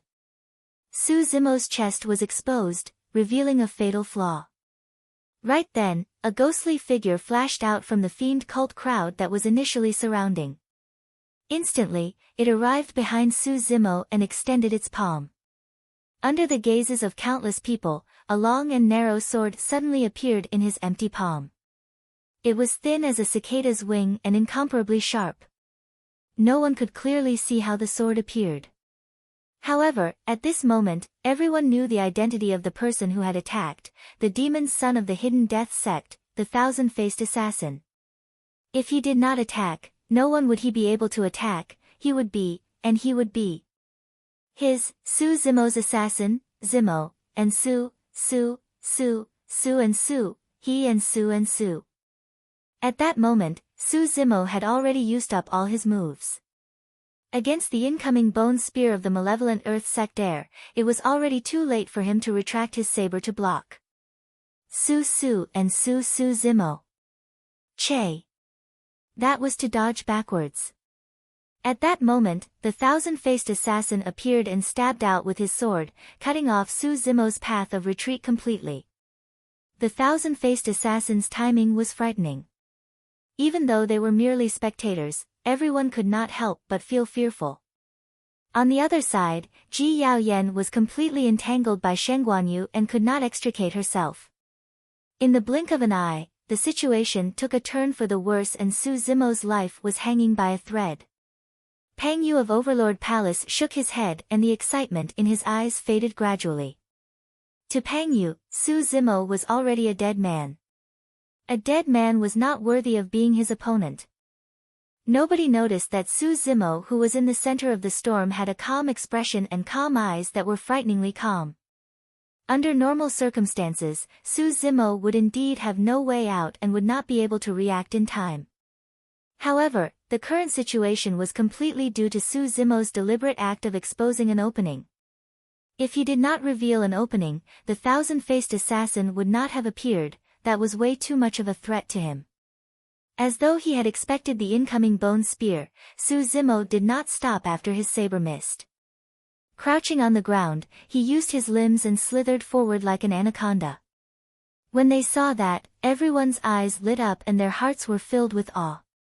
Although that dodging action looked a little strange, it allowed him to avoid the incoming bone spear and thousand-faced assassin's sword perfectly. It was impeccable and resolved the danger into nothingness. All right. Pang Yu grinned and the fighting spirit in his eyes burst forth once more. However, the Malevolent Earth Sect heir's heart skipped a beat when his spear missed. Without hesitation, he exerted strength in his legs and retreated with his spear in tow. A black shadow glided over on the ground at an extremely fast speed and arrived before them in the blink of an eye. Su Zimo leaped up with a murderous intent in his eyes. Raising his cold moon saber, he flicked upwards. Ah! The Malevolent Earth Sect heir roared and blocked with his bone spear in front of his chest. Clang! The moment their weapons made contact, the Malevolent Earth Sect heir knew that things were bad. When his bone spear collided with the cold moon saber, it was as though it had struck empty air without any impact. Not good, that's a feint. The Malevolent Earth Sect heir's heart sank. Su Zimo scoffed coldly and retracted his cold moon saber the moment it made contact with the bone spear. Shifting his feet, he suddenly dodged to the side. A long, thin sword pierced from behind and brushed past Su Zimo's shoulder. It was a close shave. If Su Zimo had been half a step slower or tangled with the malevolent earth sect heir, he would not have been able to avoid that sword. The malevolent earth sect heir's expression changed and his pupils constricted. Almost at the same time that Su Zimo dodged, the sword pierced over and he was the first to bear the brunt of it, unable to react in time. Thousand-faced assassin. The malevolent earth sect heir shrieked. Impressive, he reacted quickly and raised the bone spear in front of his chest instinctively. The thousand-faced assassin felt his vision blur. When the figure flashed, he realized that something was amiss and retracted his stance. Clang! The sword and bone spear collided. Poof! Immediately after, a flash of blood appeared. The malevolent earth sect heir grunted dully and shuddered in pain with a pale face. That sword should have pierced his chest. However, after his bone spear blocked it and the thousand-faced assassin retracted his stance, the thin sword merely pierced his shoulder blade. Right then, the thousand-faced assassin suddenly felt his heart skip a beat as a bone-chilling killing intent surged over and shrouded his surroundings. Not far away, Su Zimo drew his bow and nocked an arrow. He had 4 arrows left. Right now, all 4 arrows were nocked and bowed to the fullest. They were aimed at the thousand-faced assassin who had just appeared. It was only at this moment that the thousand-faced assassin realized that the person Su Zimo wanted to kill the most was him. If he did not appear, Su Zimo would have to be on tenterhooks the entire time to guard against his assassination. Even if he had many tricks up his sleeves, he might not be able to unleash even half of them. But now, his assassination attempt had failed and his thin sword was left in the malevolent earth sect heir's shoulder blade, unable to be pulled out in time. Swoosh! Swoosh! Swoosh! 4 streaks of black light descended, almost sealing off all of the thousand-faced assassin's escape routes. At that point, everyone watching the battle had an illusion. On the surface, it seemed like the 5 fiend heirs were attacking the green-robed cultivator. However, right from the beginning, the green-robed cultivator had the initiative and was in control of the situation.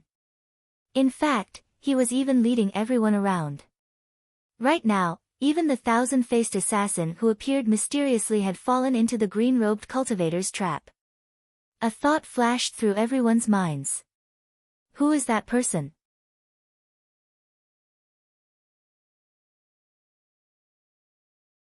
Chapter 174.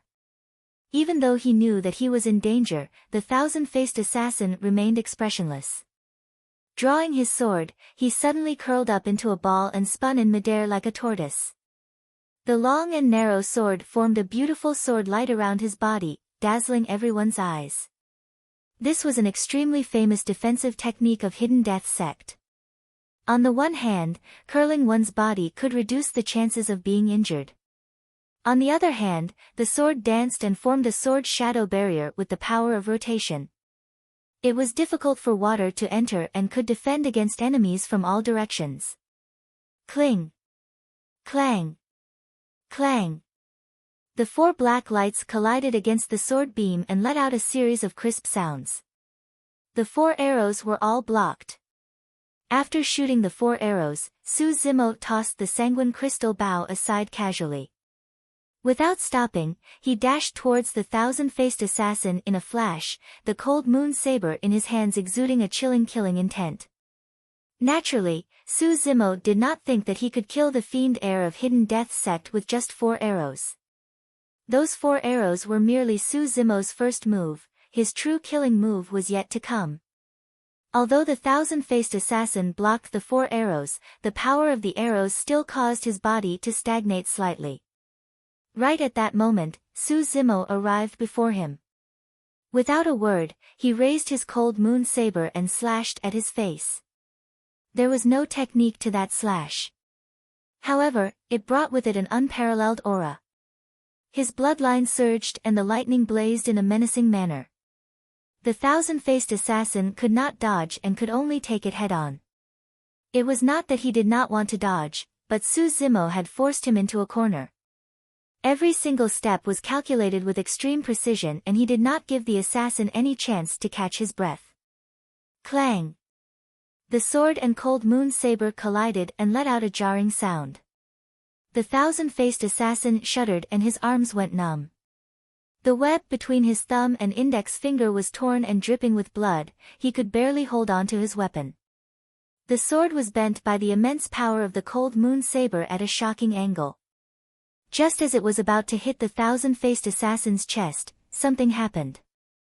Due to the curved blade, the tip of the thousand-faced sword strangely jumped up as if it was alive, silently stabbing towards Su Zimo's neck. If Su Zimo had continued to exert force with this slash, Thousand Face would have been heavily injured at most, but Su Zimo's throat would have been pierced on the spot.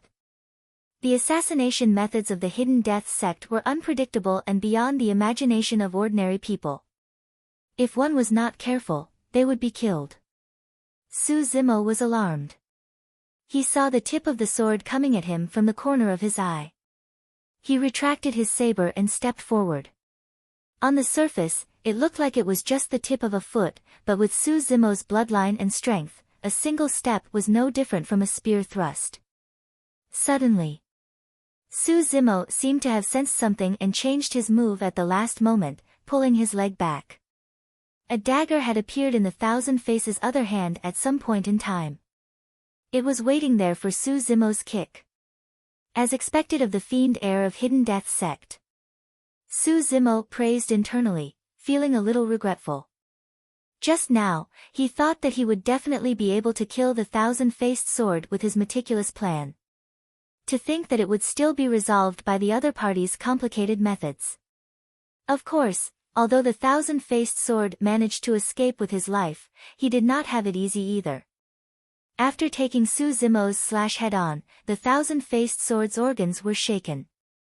Not daring to linger, he tapped his feet and passed through the crowd, darting into a fork in the road and disappearing in the blink of an eye. Although that threat was temporarily removed, nobody could guarantee that the thousand-faced sword would not return. Everyone, attack together. Let's kill that lad first. Illusion Fiend Cult's heir hollered with a dark expression. The fiend heir of Shura sect nodded and waved his hand. The cultivators of Illusion Fiend Cult, Shura sect and Malevolent Earth sect swarmed forward and a great battle broke out once more. On the other side, Shangguanyu looked at Ji Yaoyan who was pestering him endlessly and gradually lost his patience. Frowning, he asked, Demoness Ji, are you still going to continue pestering him? Who is that lad to you? Why do you care?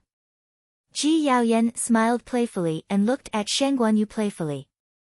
Shangguanyu waved his hand and the four beautiful women behind him appeared in a flash. There's no need to hold back. Kill her. Shangguanyu pointed at Demoness Ji with a cold gaze. Hee hee. Ji Yaoyan was fearless as she chuckled. Shangguanyu, it's not certain who's going to be the one to kill who. Swoosh, swoosh, swoosh. The four women arrived beside Ji Yaoyan and surrounded her. Wielding the swords in their hands, they moved elegantly and cooperated extremely well, as though they had cultivated some sort of combo technique. Retracting her smile, Ji Yaoyan danced with her chains, forming a barrier around her that was impenetrable. Shangguanyu swayed at the periphery and fanned himself gently. Although he looked relaxed, he was actually waiting for an opportunity to strike and suppress Ji Yaoyan. Clang! Clang! Clang! On the other side, a great battle had already broken out. Against the encirclement of many fiend sect cultivators, Su Zimo wielded his cold moon saber fearlessly.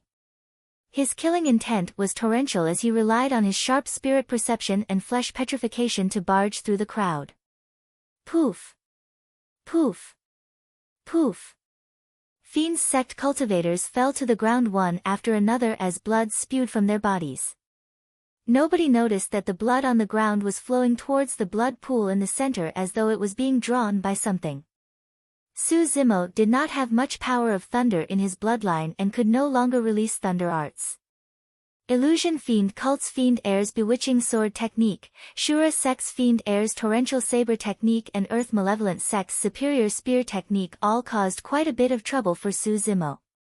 Coupled with the fact that fiend sect cultivators were constantly attacking him, Su Zimo could not guarantee that he would be unharmed. Amidst the flashes of the sabers and swords, Su Zimo could only try his best to avoid his vitals while killing his enemies, exchanging the lightest injury for a life of his opponent.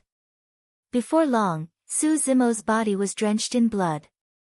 Some of it was his blood, but most of it was the blood of the fiend sect cultivators. The more the three fiend heirs and fiend sect cultivators fought, the more shocked they became. The green-robed cultivator did not seem to know fatigue, and the wounds on his body did not cause him much trouble. How could they know that Su Zimo's recovery speed was extremely frightening and his stamina was shocking? Those light injuries were nothing to him. Dong! Right at this moment, a muffled sound suddenly came from the area, and the ground shook as well. Narrowing his eyes, Peng Yu's gaze landed on the blood pool not far away. This muffled sound came from the blood pool. Furthermore, the moment the thud sounded, a gigantic bubble appeared on the surface of the blood pool, causing ripples. Many fiend sect cultivators were dazed. However, Su Zimo did not think too much about it. Striding forward, he waved his fist and punched a fiend sect cultivator's chest heavily. Snap! The sound of bones cracking could be heard as the person's chest caved in deeply and his organs were crushed. The person was sent flying by Su Zimo's punch and fell far away, landing in the blood pool coincidentally. Almost instantly, the person's flesh fell off and disappeared into the blood pool, leaving behind a sinister skeleton that lingered on the surface of the blood pool for a moment before sinking.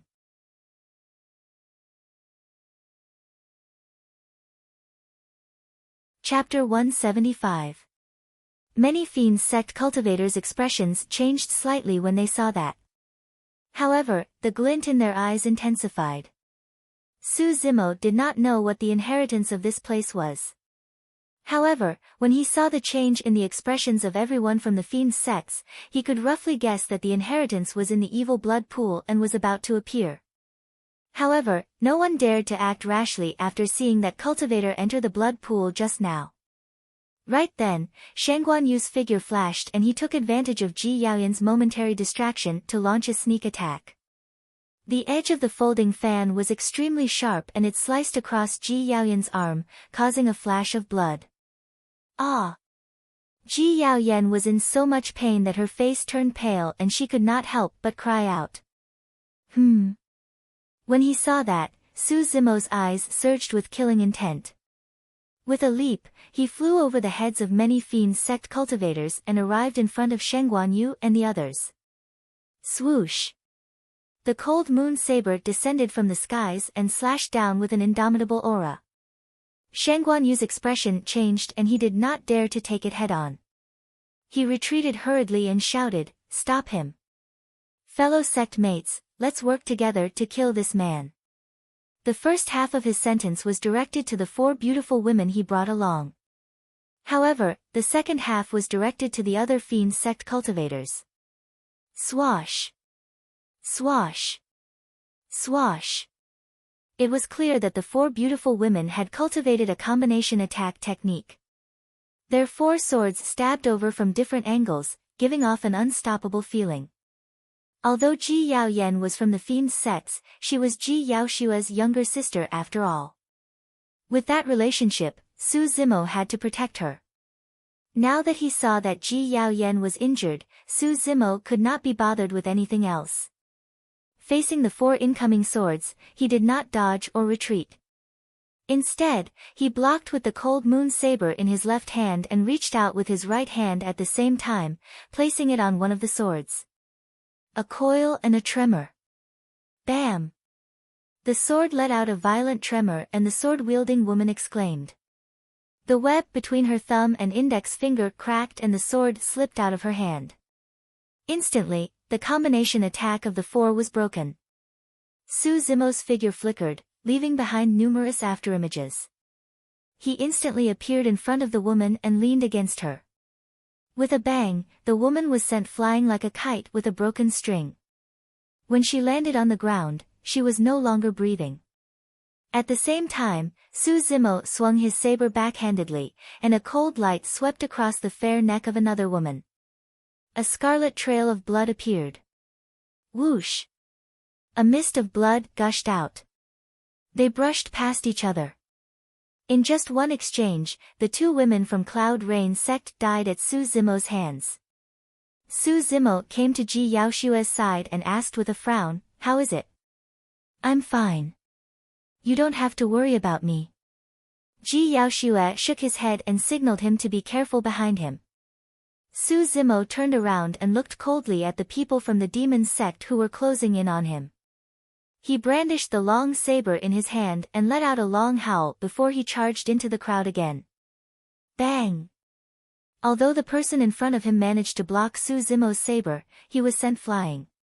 By the time he landed on the ground, his arms were mangled and his bones were shattered. He had already lost his combat strength. The power of Su Zimo's bloodline was way too strong. His tsunami blood realm was enough to crush everyone from the demon sect. The four fiend heirs were the only ones who could defend against it with their intricate moves. Dong! Right then, that familiar dull sound echoed from the blood pool once more as a wave appeared on the surface of the water. This time round, the dull sound was even clearer and more powerful. It was as though a gigantic hammer had smashed down on everyone's hearts. Everyone present felt their chests tighten and their blood flow become sluggish as they could not help but frown. Suddenly, an indescribable sense of danger surged in Su Zimo's heart. This place was a little sinister and did not seem like a simple inheritance ground of the demon sect as the people from the demon sect had claimed. Su Zimo did not think too much about it. With his surging bloodline, he recovered instantly and charged into the crowd once more, charging towards the malevolent Earth sect heir. Ah! When the malevolent Earth sect heir saw Su Zimo charging over, he took a deep breath of air and roared. As he retreated, he shook the bone spear in his hands. The other three fiend heirs also caught their breaths from the dull sound and hurriedly attacked, forming an encirclement. Boom! Su Zimo stomped heavily on the ground, causing sand and gravel to fly everywhere and the ground to tremble. The malevolent Earth sect heir was caught off guard and stumbled. His movements slowed down and he revealed an opening. Su Zimo's eyes lit up. Using Divine Steed Fleeting, he cut in instantly and swung his cold moon saber upwards viciously. That move was completely calculated. Coupled with the terrifying burst of speed, the malevolent Earth sect heir was still a step too late even though he was retreating with all his might. His chest was sliced open and fresh blood gushed out, vaguely revealing his organs. Ah! The malevolent Earth sect heir shrieked tragically. Looking down at his chest with a pale face, his eyes were filled with fear. In the fight for the inheritance of the seven fiend sects, if things went south, the others would not kill a single fiend heir as long as they announced that they were backing out of the fight. However, the malevolent Earth sect heir would never have imagined that he would meet such a terrifying malevolent star here. When they saw that, the other three fiend heirs felt chills run down their spines as well. Su Zimo slashed left and right. The fiend sect cultivators in front of him either died on the spot or were sent flying. In the blink of an eye, a bloodied path was revealed. Su Zimo arrived before the malevolent Earth sect heir. With a cold expression, he grabbed the latter's head and swung his cold moon saber horizontally. Exclamation point. A gigantic head was severed. Pust! Everyone from the fiend sects gasped. They did not know which immortal sect produced such a ruthless person who could kill the malevolent Earth sect heir without batting an eyelid. The demon heirs of Illusion Fiend Cult, Shura sect, and Shangguanyu were retreating. If the four of them could not kill this person, it would be futile even if the three of them went up. In fact, they might even die here. Lunatic Pang, are you going to watch the fiend heirs of the fiend sects get killed without doing anything? Shangguanyu asked with a dark expression. If you continue watching by the sidelines, what do you think the other fiend sect cultivators will think when news of what happened today reaches the fiend sects? Ha ha ha ha. The Illusion Fiend Cult heir burst into laughter. They'll only think that you're a fake lunatic Pang who's strong on the outside but weak on the inside. You're so scared that you don't even dare to let out a fart when you meet someone from the immortal sects. When he heard that, Pang Yu finally moved. Standing up from where he was, the fighting spirit in his eyes seemed to have turned into two balls of flames. That single action alone caused everyone present to feel an omnipresent pressure. It was as though there was an ancient fiend's figure on Pang Yu's body, shrouding the heavens with a matchless fiendish might. "There's no need to agitate me," Pang Yu replied coldly. "If I were to attack, killing this person would be as easy as flipping my palm." As fiend heirs, they were all extremely intelligent and intelligent. When they saw Su Zimo fighting with the other fiend heirs, it was the perfect opportunity to watch from the sidelines. Why would Pang Yu attack? But now, the inheritance item was about to appear. The other fiend heirs were already terrified by Su Zimo's killing, and it was the perfect time for him to stand out.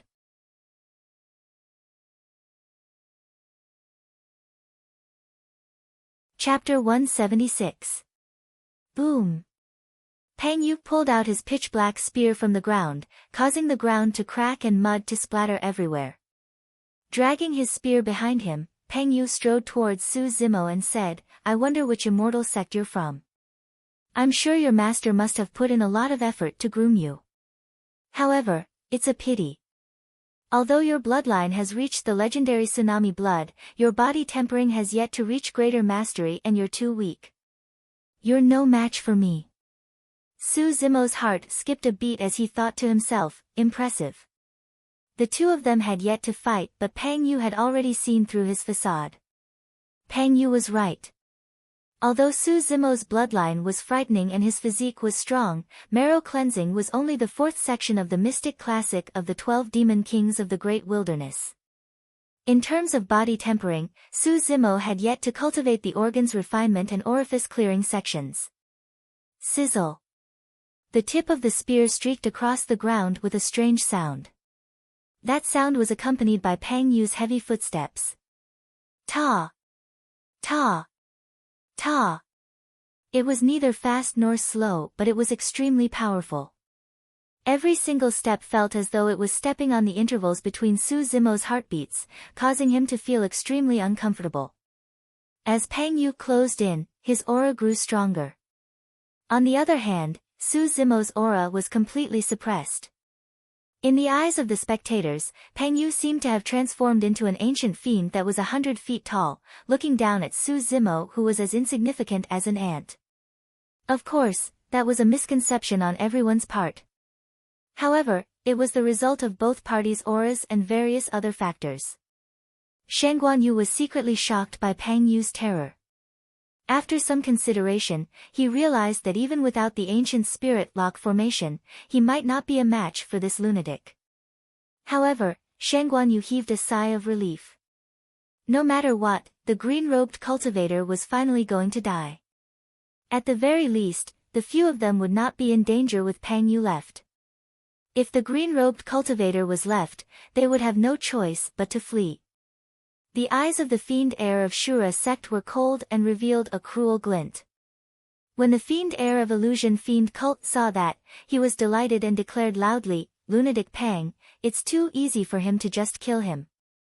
It's best that you tear him into pieces. That's the only way to feel good." Ji Yaoyan frowned slightly, a trace of worry flitting across her eyes. She knew Pang Yu's methods and abilities the best.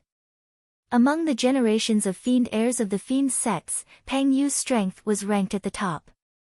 Otherwise, he would not have been called a lunatic. As he watched Pang Yu walk over step by step, Su Zimo suddenly realized something. Although what Pang Yu had said at the beginning was true, it was a psychological attack when he said it at that time. When Su Zimo felt that he was inferior to Pang Yu, his aura would definitely weaken and he would lose the initiative. After realizing this, Su Zimo began to look for a way to break out of this situation. Ha! Pang Yu did not give Su Zimo a chance at all. Closing in, he raised his pitch-black spear and smashed it down as though he was swinging a steel rod. The wind howled in a soul-stirring manner. Without hesitation, Su Zimo shifted sideways and dodged immediately. The power of that spear was way too strong. If he wanted to take it head-on, he would only be severely injured or even die on the spot. Do you think you can dodge it? Pang Yu's spear missed and smashed onto the ground with a deafening bang, causing rocks to crack.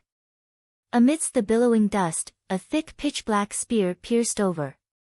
It was extremely stable, as though it could pierce a hole in the firmaments.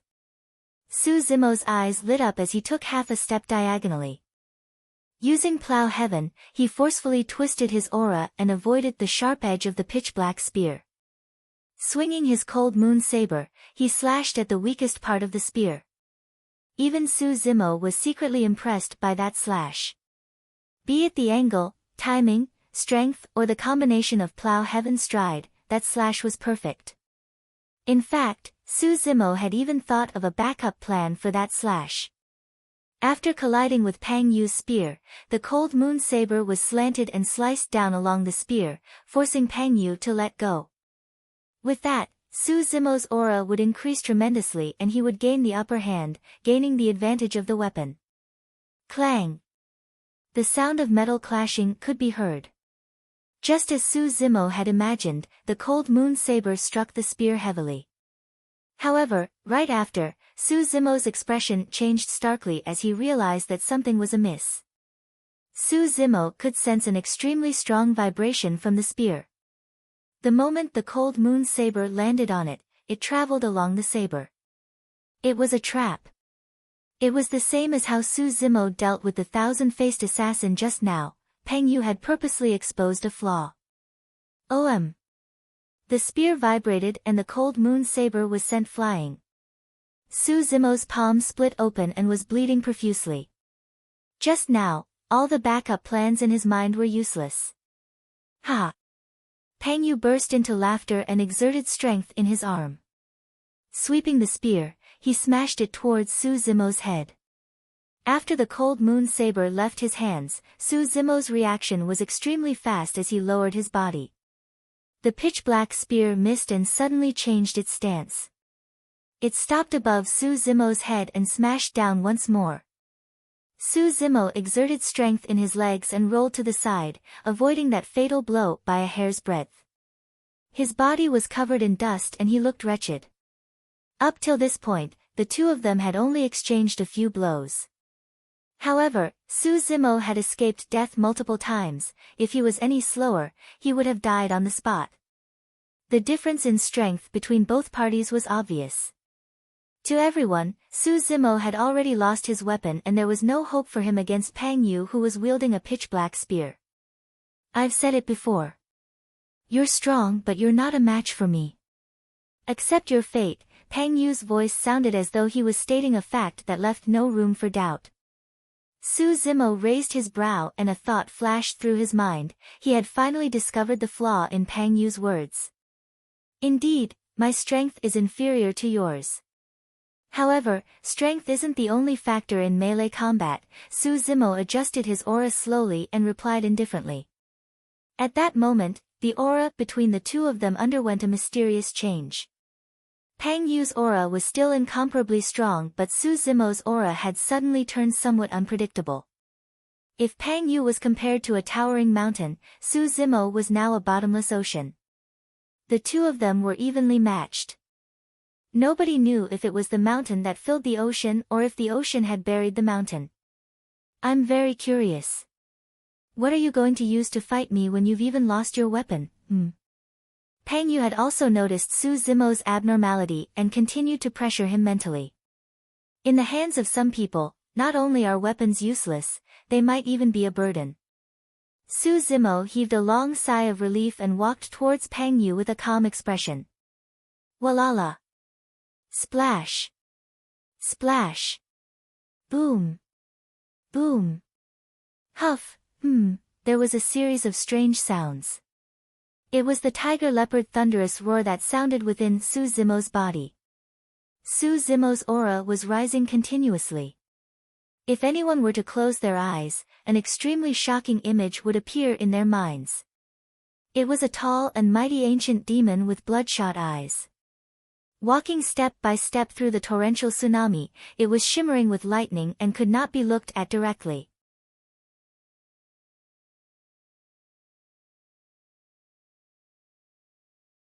Chapter 177. When Pang Yu saw Su Zimo walking over step by step with an increasingly powerful aura, he did not wait any longer. Waving the pitch-black spear in his hands, he strode forward and thrust it towards Su Zimo. The spear, which had turned complicated into simple, brought with it an unparalleled power, and arrived with a loud bang. Su Zimo's expression was unchanged as he sidestepped and dodged the spear. No matter what, Su Zimo was still no match for Pang Yu in terms of strength. Furthermore, Su Zimo had already lost his weapon and was barehanded. There was no way he could fight Pang Yu head-on. The pitch-black spear danced in Pang Yu's hands like a gigantic black dragon. Everywhere it passed, its might was unbridled, as though it could destroy everything. Su Zimo retreated continuously and the space he had to dodge decreased. He was completely restricted by Pang Yu. Everyone could tell that as long as this carried on, Su Zimo would definitely be defeated before long. However, the strange thing was that no one could see any hint of panic in Su Zimo's eyes, only calmness and composure. Dong! Right then, a dull thud sounded from the blood pool once more. Everyone's expressions changed and their hearts skipped a beat. Immediately after, the blood in the blood pool began to swirl slowly, as though it was attracted by some sort of force. Before long, a gigantic vortex appeared in the middle of the blood pool and deepened. Everyone from the fiend's sects were invigorated and realized that the inheritance of this place was finally about to appear. In the fiend's sects, no matter who obtained the item in the blood pool, they would be reborn completely. If an ordinary fiend sect cultivator obtained it, there was a chance that he could replace the fiend heir. If the fiend heir obtained it, there was a high chance that he would become the strongest fiend heir of the 7 fiend sects. Who wouldn't be interested in a treasure as such? Even Pang Yu was slightly absent-minded as his hands slowed down by half a beat. Right then, Su Zimo's eyes lit up and he suddenly reached out with his palm. Lightning flashed in his palm as he grabbed the pitch-black spear and twisted it. Pang Yu reacted extremely quickly and realized that something was amiss. Gathering his blood qi on his arms, he channeled all his strength and stabilized the pitch-black spear. This was an absolute suppression in terms of strength. However, Pang Yu's expression changed immediately after. The lightning in Su Zimo's palm quickly spread through the pitch-black spear and into his body. Pang Yu's entire body shook as if he had been struck by lightning. His arm felt like it was being pierced by needles, and he almost let go of the pitch-black spear. Voila! Pang Yu hurriedly channeled his bloodline and purged the rampant power of thunder that had entered his body. Stabilizing his body, he took a deep breath and was about to counterattack. At this moment, Su Zimo had already made use of this opportunity to dash in front of Pang Yu. Su Zimo bent his legs slightly, seemingly kneeling yet not kneeling. With a smile on his face, his palms seemed to be holding up an immortal fruit as he sent it towards Pang Yu's mouth. When he saw that stance, for some unknown reason, Pang Yu felt his scalp tingle as a chill ran down his spine. The Sanguine Ape Fruit offering was a killer move from the mystic classic of the 12 Demon Kings of the Great Wilderness. Pang Yu retreated and wanted to withdraw his pitch-black spear to block in front of Su Zimo. However, Su Zimo followed him like a shadow. He was like a maggot in a tarsal bone, and the distance between them was never more than an arm's length. That was a very particular distance. Although Pang Yu's pitch-black spear was shockingly powerful, it became a burden at that distance instead. Wielding his spear with one hand, Pang Yu pushed his other arm down, wanting to block Su Zimo's palms. A cold glint flashed through Su Zimo's eyes as he changed his stance at the last minute.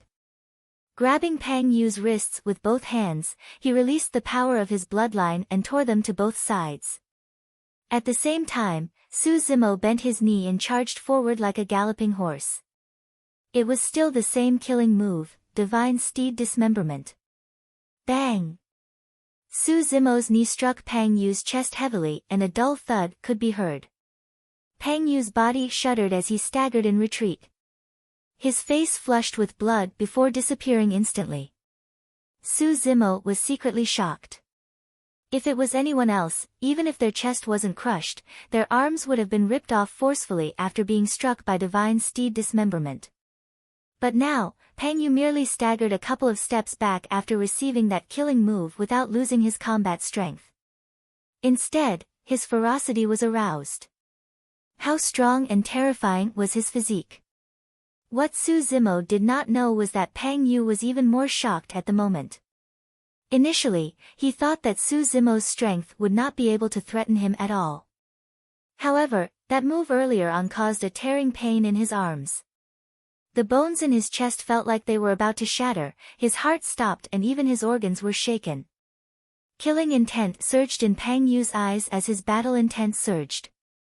With a furious roar, he tossed his pitch-black spear aside and lunged towards Su Zimo with both hands.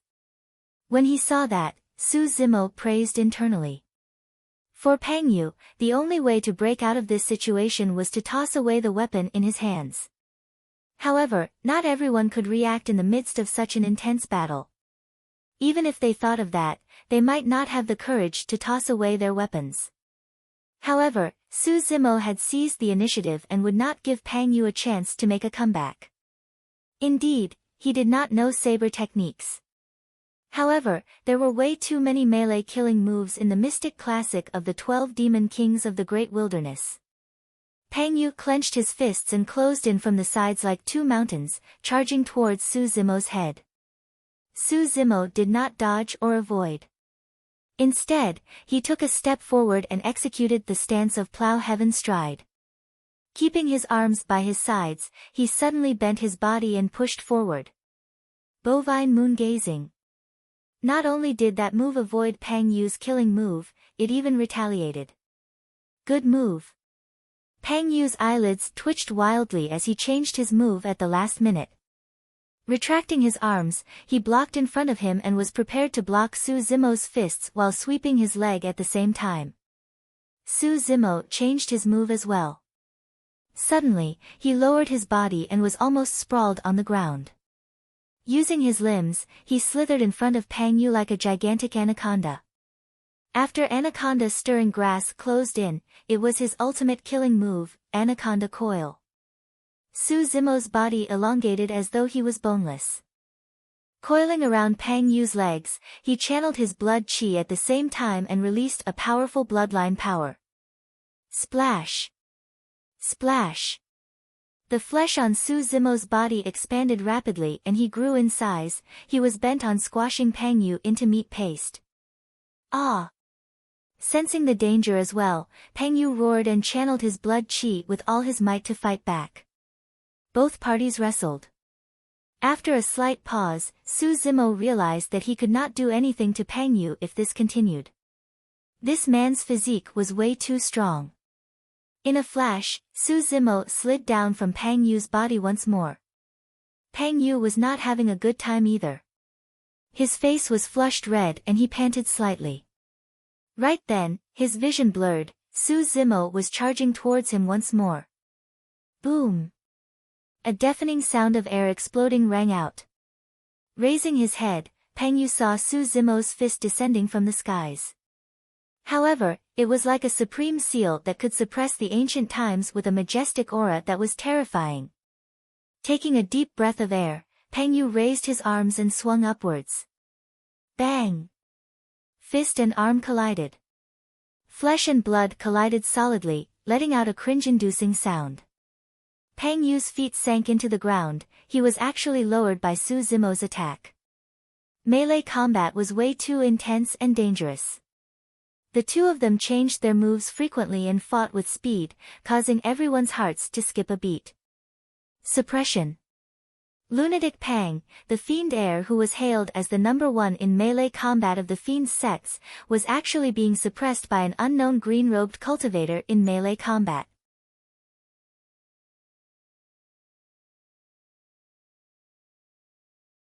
Chapter 178. After the sanguine ape hanging seal, Su Zimo did not stop in his tracks. Bending his legs slightly, he curled into a ball and darted forward.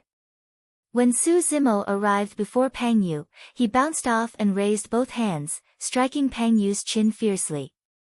Bang! Pang Yu's head reared back and his eyes were bloodshot. His teeth loosened as he staggered backwards. Back in Song Lang mountain range, Su Zimo had once used the sanguine ape fruit offering move to shatter a cultivator's chin and neck. But now, Pang Yu had merely lost a few teeth. Su Zimo closed in and slammed his entire body against Pang Yu's chest. With a dull grunt, the latter's burly body was sent flying. Su Zimo did not stop there. In a flash, he arrived first and grabbed Pang Yu's ankle. Exerting strength in his arm, he exhaled and swung Pang Yu's body, slamming him heavily onto the ground. Boom! A human-shaped pit was formed on the ground as dust flew everywhere. Many Fiend sect cultivators were dumbfounded and their mouths twitched uncontrollably. This was an outcome that no one had expected. Everyone could tell that Pang Yu's strength was far superior to Su Zimo's. However, a single misstep led to multiple missteps and he lost the initiative, allowing Su Zimo to catch up to him in a single move before he was defeated. Even though the exchange was short, both of them displayed extremely strong melee combat techniques. Dong! Suddenly, another dull thud sounded.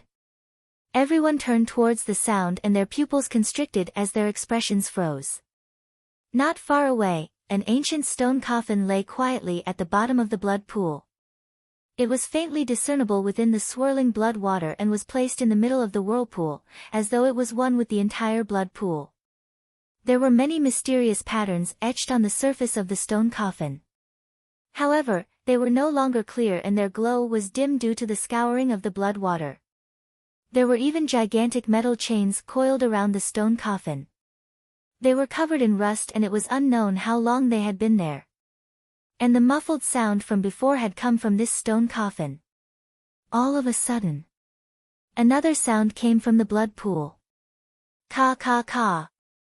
Cracks appeared on the chains on the sarcophagus, and in front of everyone's eyes, it shattered with a bang. With a rumbling sound, the coffin lid was opened by a huge force. The muffled sound in the sarcophagus became clearer. Dong! Dong! Dong! It was as if someone was beating a heavenly drum, dull and powerful. Everyone took a closer look and couldn't help sucking in a breath of cold air. There was a figure lying in the stone coffin. To be exact, it was a skeleton. However, in the chest of this skeleton, there was a scarlet heart. It was beating strongly and powerfully. Dong! Dong! Dong! The muffled sound from before was actually this heart beating. Many Fiend sect cultivators were horrified and even forgot to breathe. Su Zimo realized that something had happened in the inheritance ground. At the very least, the skeleton before him was definitely not part of the plans of the Fiend sect cultivators. Su Zimo was not in the mood to care about Pang Yu who was lying in the pit in a daze. In a flash, he arrived beside Demoness Ji and whispered, "Hurry and leave, something's wrong." At that moment, Demoness Ji's face was pale and a look of fear flashed through her eyes as she murmured, "I'm afraid it's already too late." Sensing something, Su Zimo followed her gaze and looked at the blood pool once more. In that short period of time, more than half of the blood in the blood pool had been sucked into the stone coffin. As for the skeleton in the stone coffin, there was already a thin layer of flesh on the surface of its body. Although it was thin and almost transparent, it was growing at a speed visible to the naked eye. Su Zimo narrowed his eyes and countless thoughts flashed through his mind. Resurrection from the dead? Or, was this skeleton not dead at all? Who was he? Right then, Su Zimo suddenly realized that he could not move his feet, as though he was restrained by an invisible force. Sweeping his gaze, Su Zimo realized that it was the same for many Fiend sect cultivators, they were rooted to the spot and could not move at all. Suddenly, the skeleton in the stone coffin sat up and the black holes in its eyes shone with a sinister scarlet light. Suddenly, it opened its mouth and uttered a series of syllables, "Since you're here, don't leave." Because it did not have a tongue, the skeleton's words were not clear. However, everyone could make out the gist of its words. Without any warning, the cultivators closest to the blood pool soared into the air in unison as though they were attracted by something. They flew towards the stone coffin in the blood pool with eyes filled with fear. Those people struggled in midair with all their might, wanting to leave the stone coffin. However, they could not break free no matter what. Despair flashed through some of their eyes as they roared and raised their weapons, stabbing towards the skeleton in the stone coffin. Their swords snapped on the spot when they struck the skeleton. Many fiend sect cultivators arrived around the skeleton. Opening its mouth, the skeleton sucked and the flesh of the cultivator opposite fell off instantly, turning into a pool of blood that flowed into the skeleton's mouth. In the blink of an eye, all the fiend sect cultivators were dead without a single survivor. All that was left was a set of white bones that fell from the sky and landed beside the stone coffin. After absorbing the fresh blood, the flesh on the skeleton's body became even more plump. Although it was far from reaching the level of a normal person, one could already vaguely make out its outline. Standing up from the stone coffin, the skeleton walked out and surveyed its surroundings with a scarlet light shooting out from the holes on its face. It seemed as though it could truly see everything around it. The skeleton made another sucking motion and the flesh on its face squirmed, as though it was enjoying it. Very fresh blood. Gah, gah. Unknowingly, Pang Yu had crawled up from the ground and was coughing blood. It was clear that he had been thrown rather badly by Su Zimo. Pang Yu cursed, bloody hell, I thought that this was a land of inheritance. To think that there would be an old fiend buried here. Swoosh. The skeleton beckoned with its hand. Another circle of cultivators flew towards it. There was no way to defend against that power. Even though it was their bodies, they could not control them. Before long, the circle of fiend sect cultivators died once more, leaving behind a pile of bones with their flesh absorbed by the skeleton. Thud. Thud. Thud. Thud. The beating of the heart in the skeleton's chest grew louder and stronger. What should we do?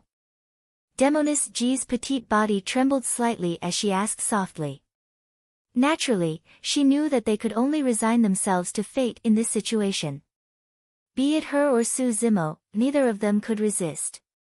However, she was afraid and wanted to talk to someone. Su Zimo was expressionless as he glared at the skeleton coldly. It was not as though they had no chance at all. Indeed, the skeleton was extremely strong, so strong that it was unimaginable. However, it had clearly been trapped in the stone coffin for a long time and had just broken free. Although it was recovering its strength, it was at its weakest right now. As long as they could find its weakness, they might be able to fight for a chance at survival. Right then, the skeleton beckoned with its hand once more. A circle of cultivators, about a dozen of them, flew towards the skeleton. Among them were Su Zimo and Demoness G.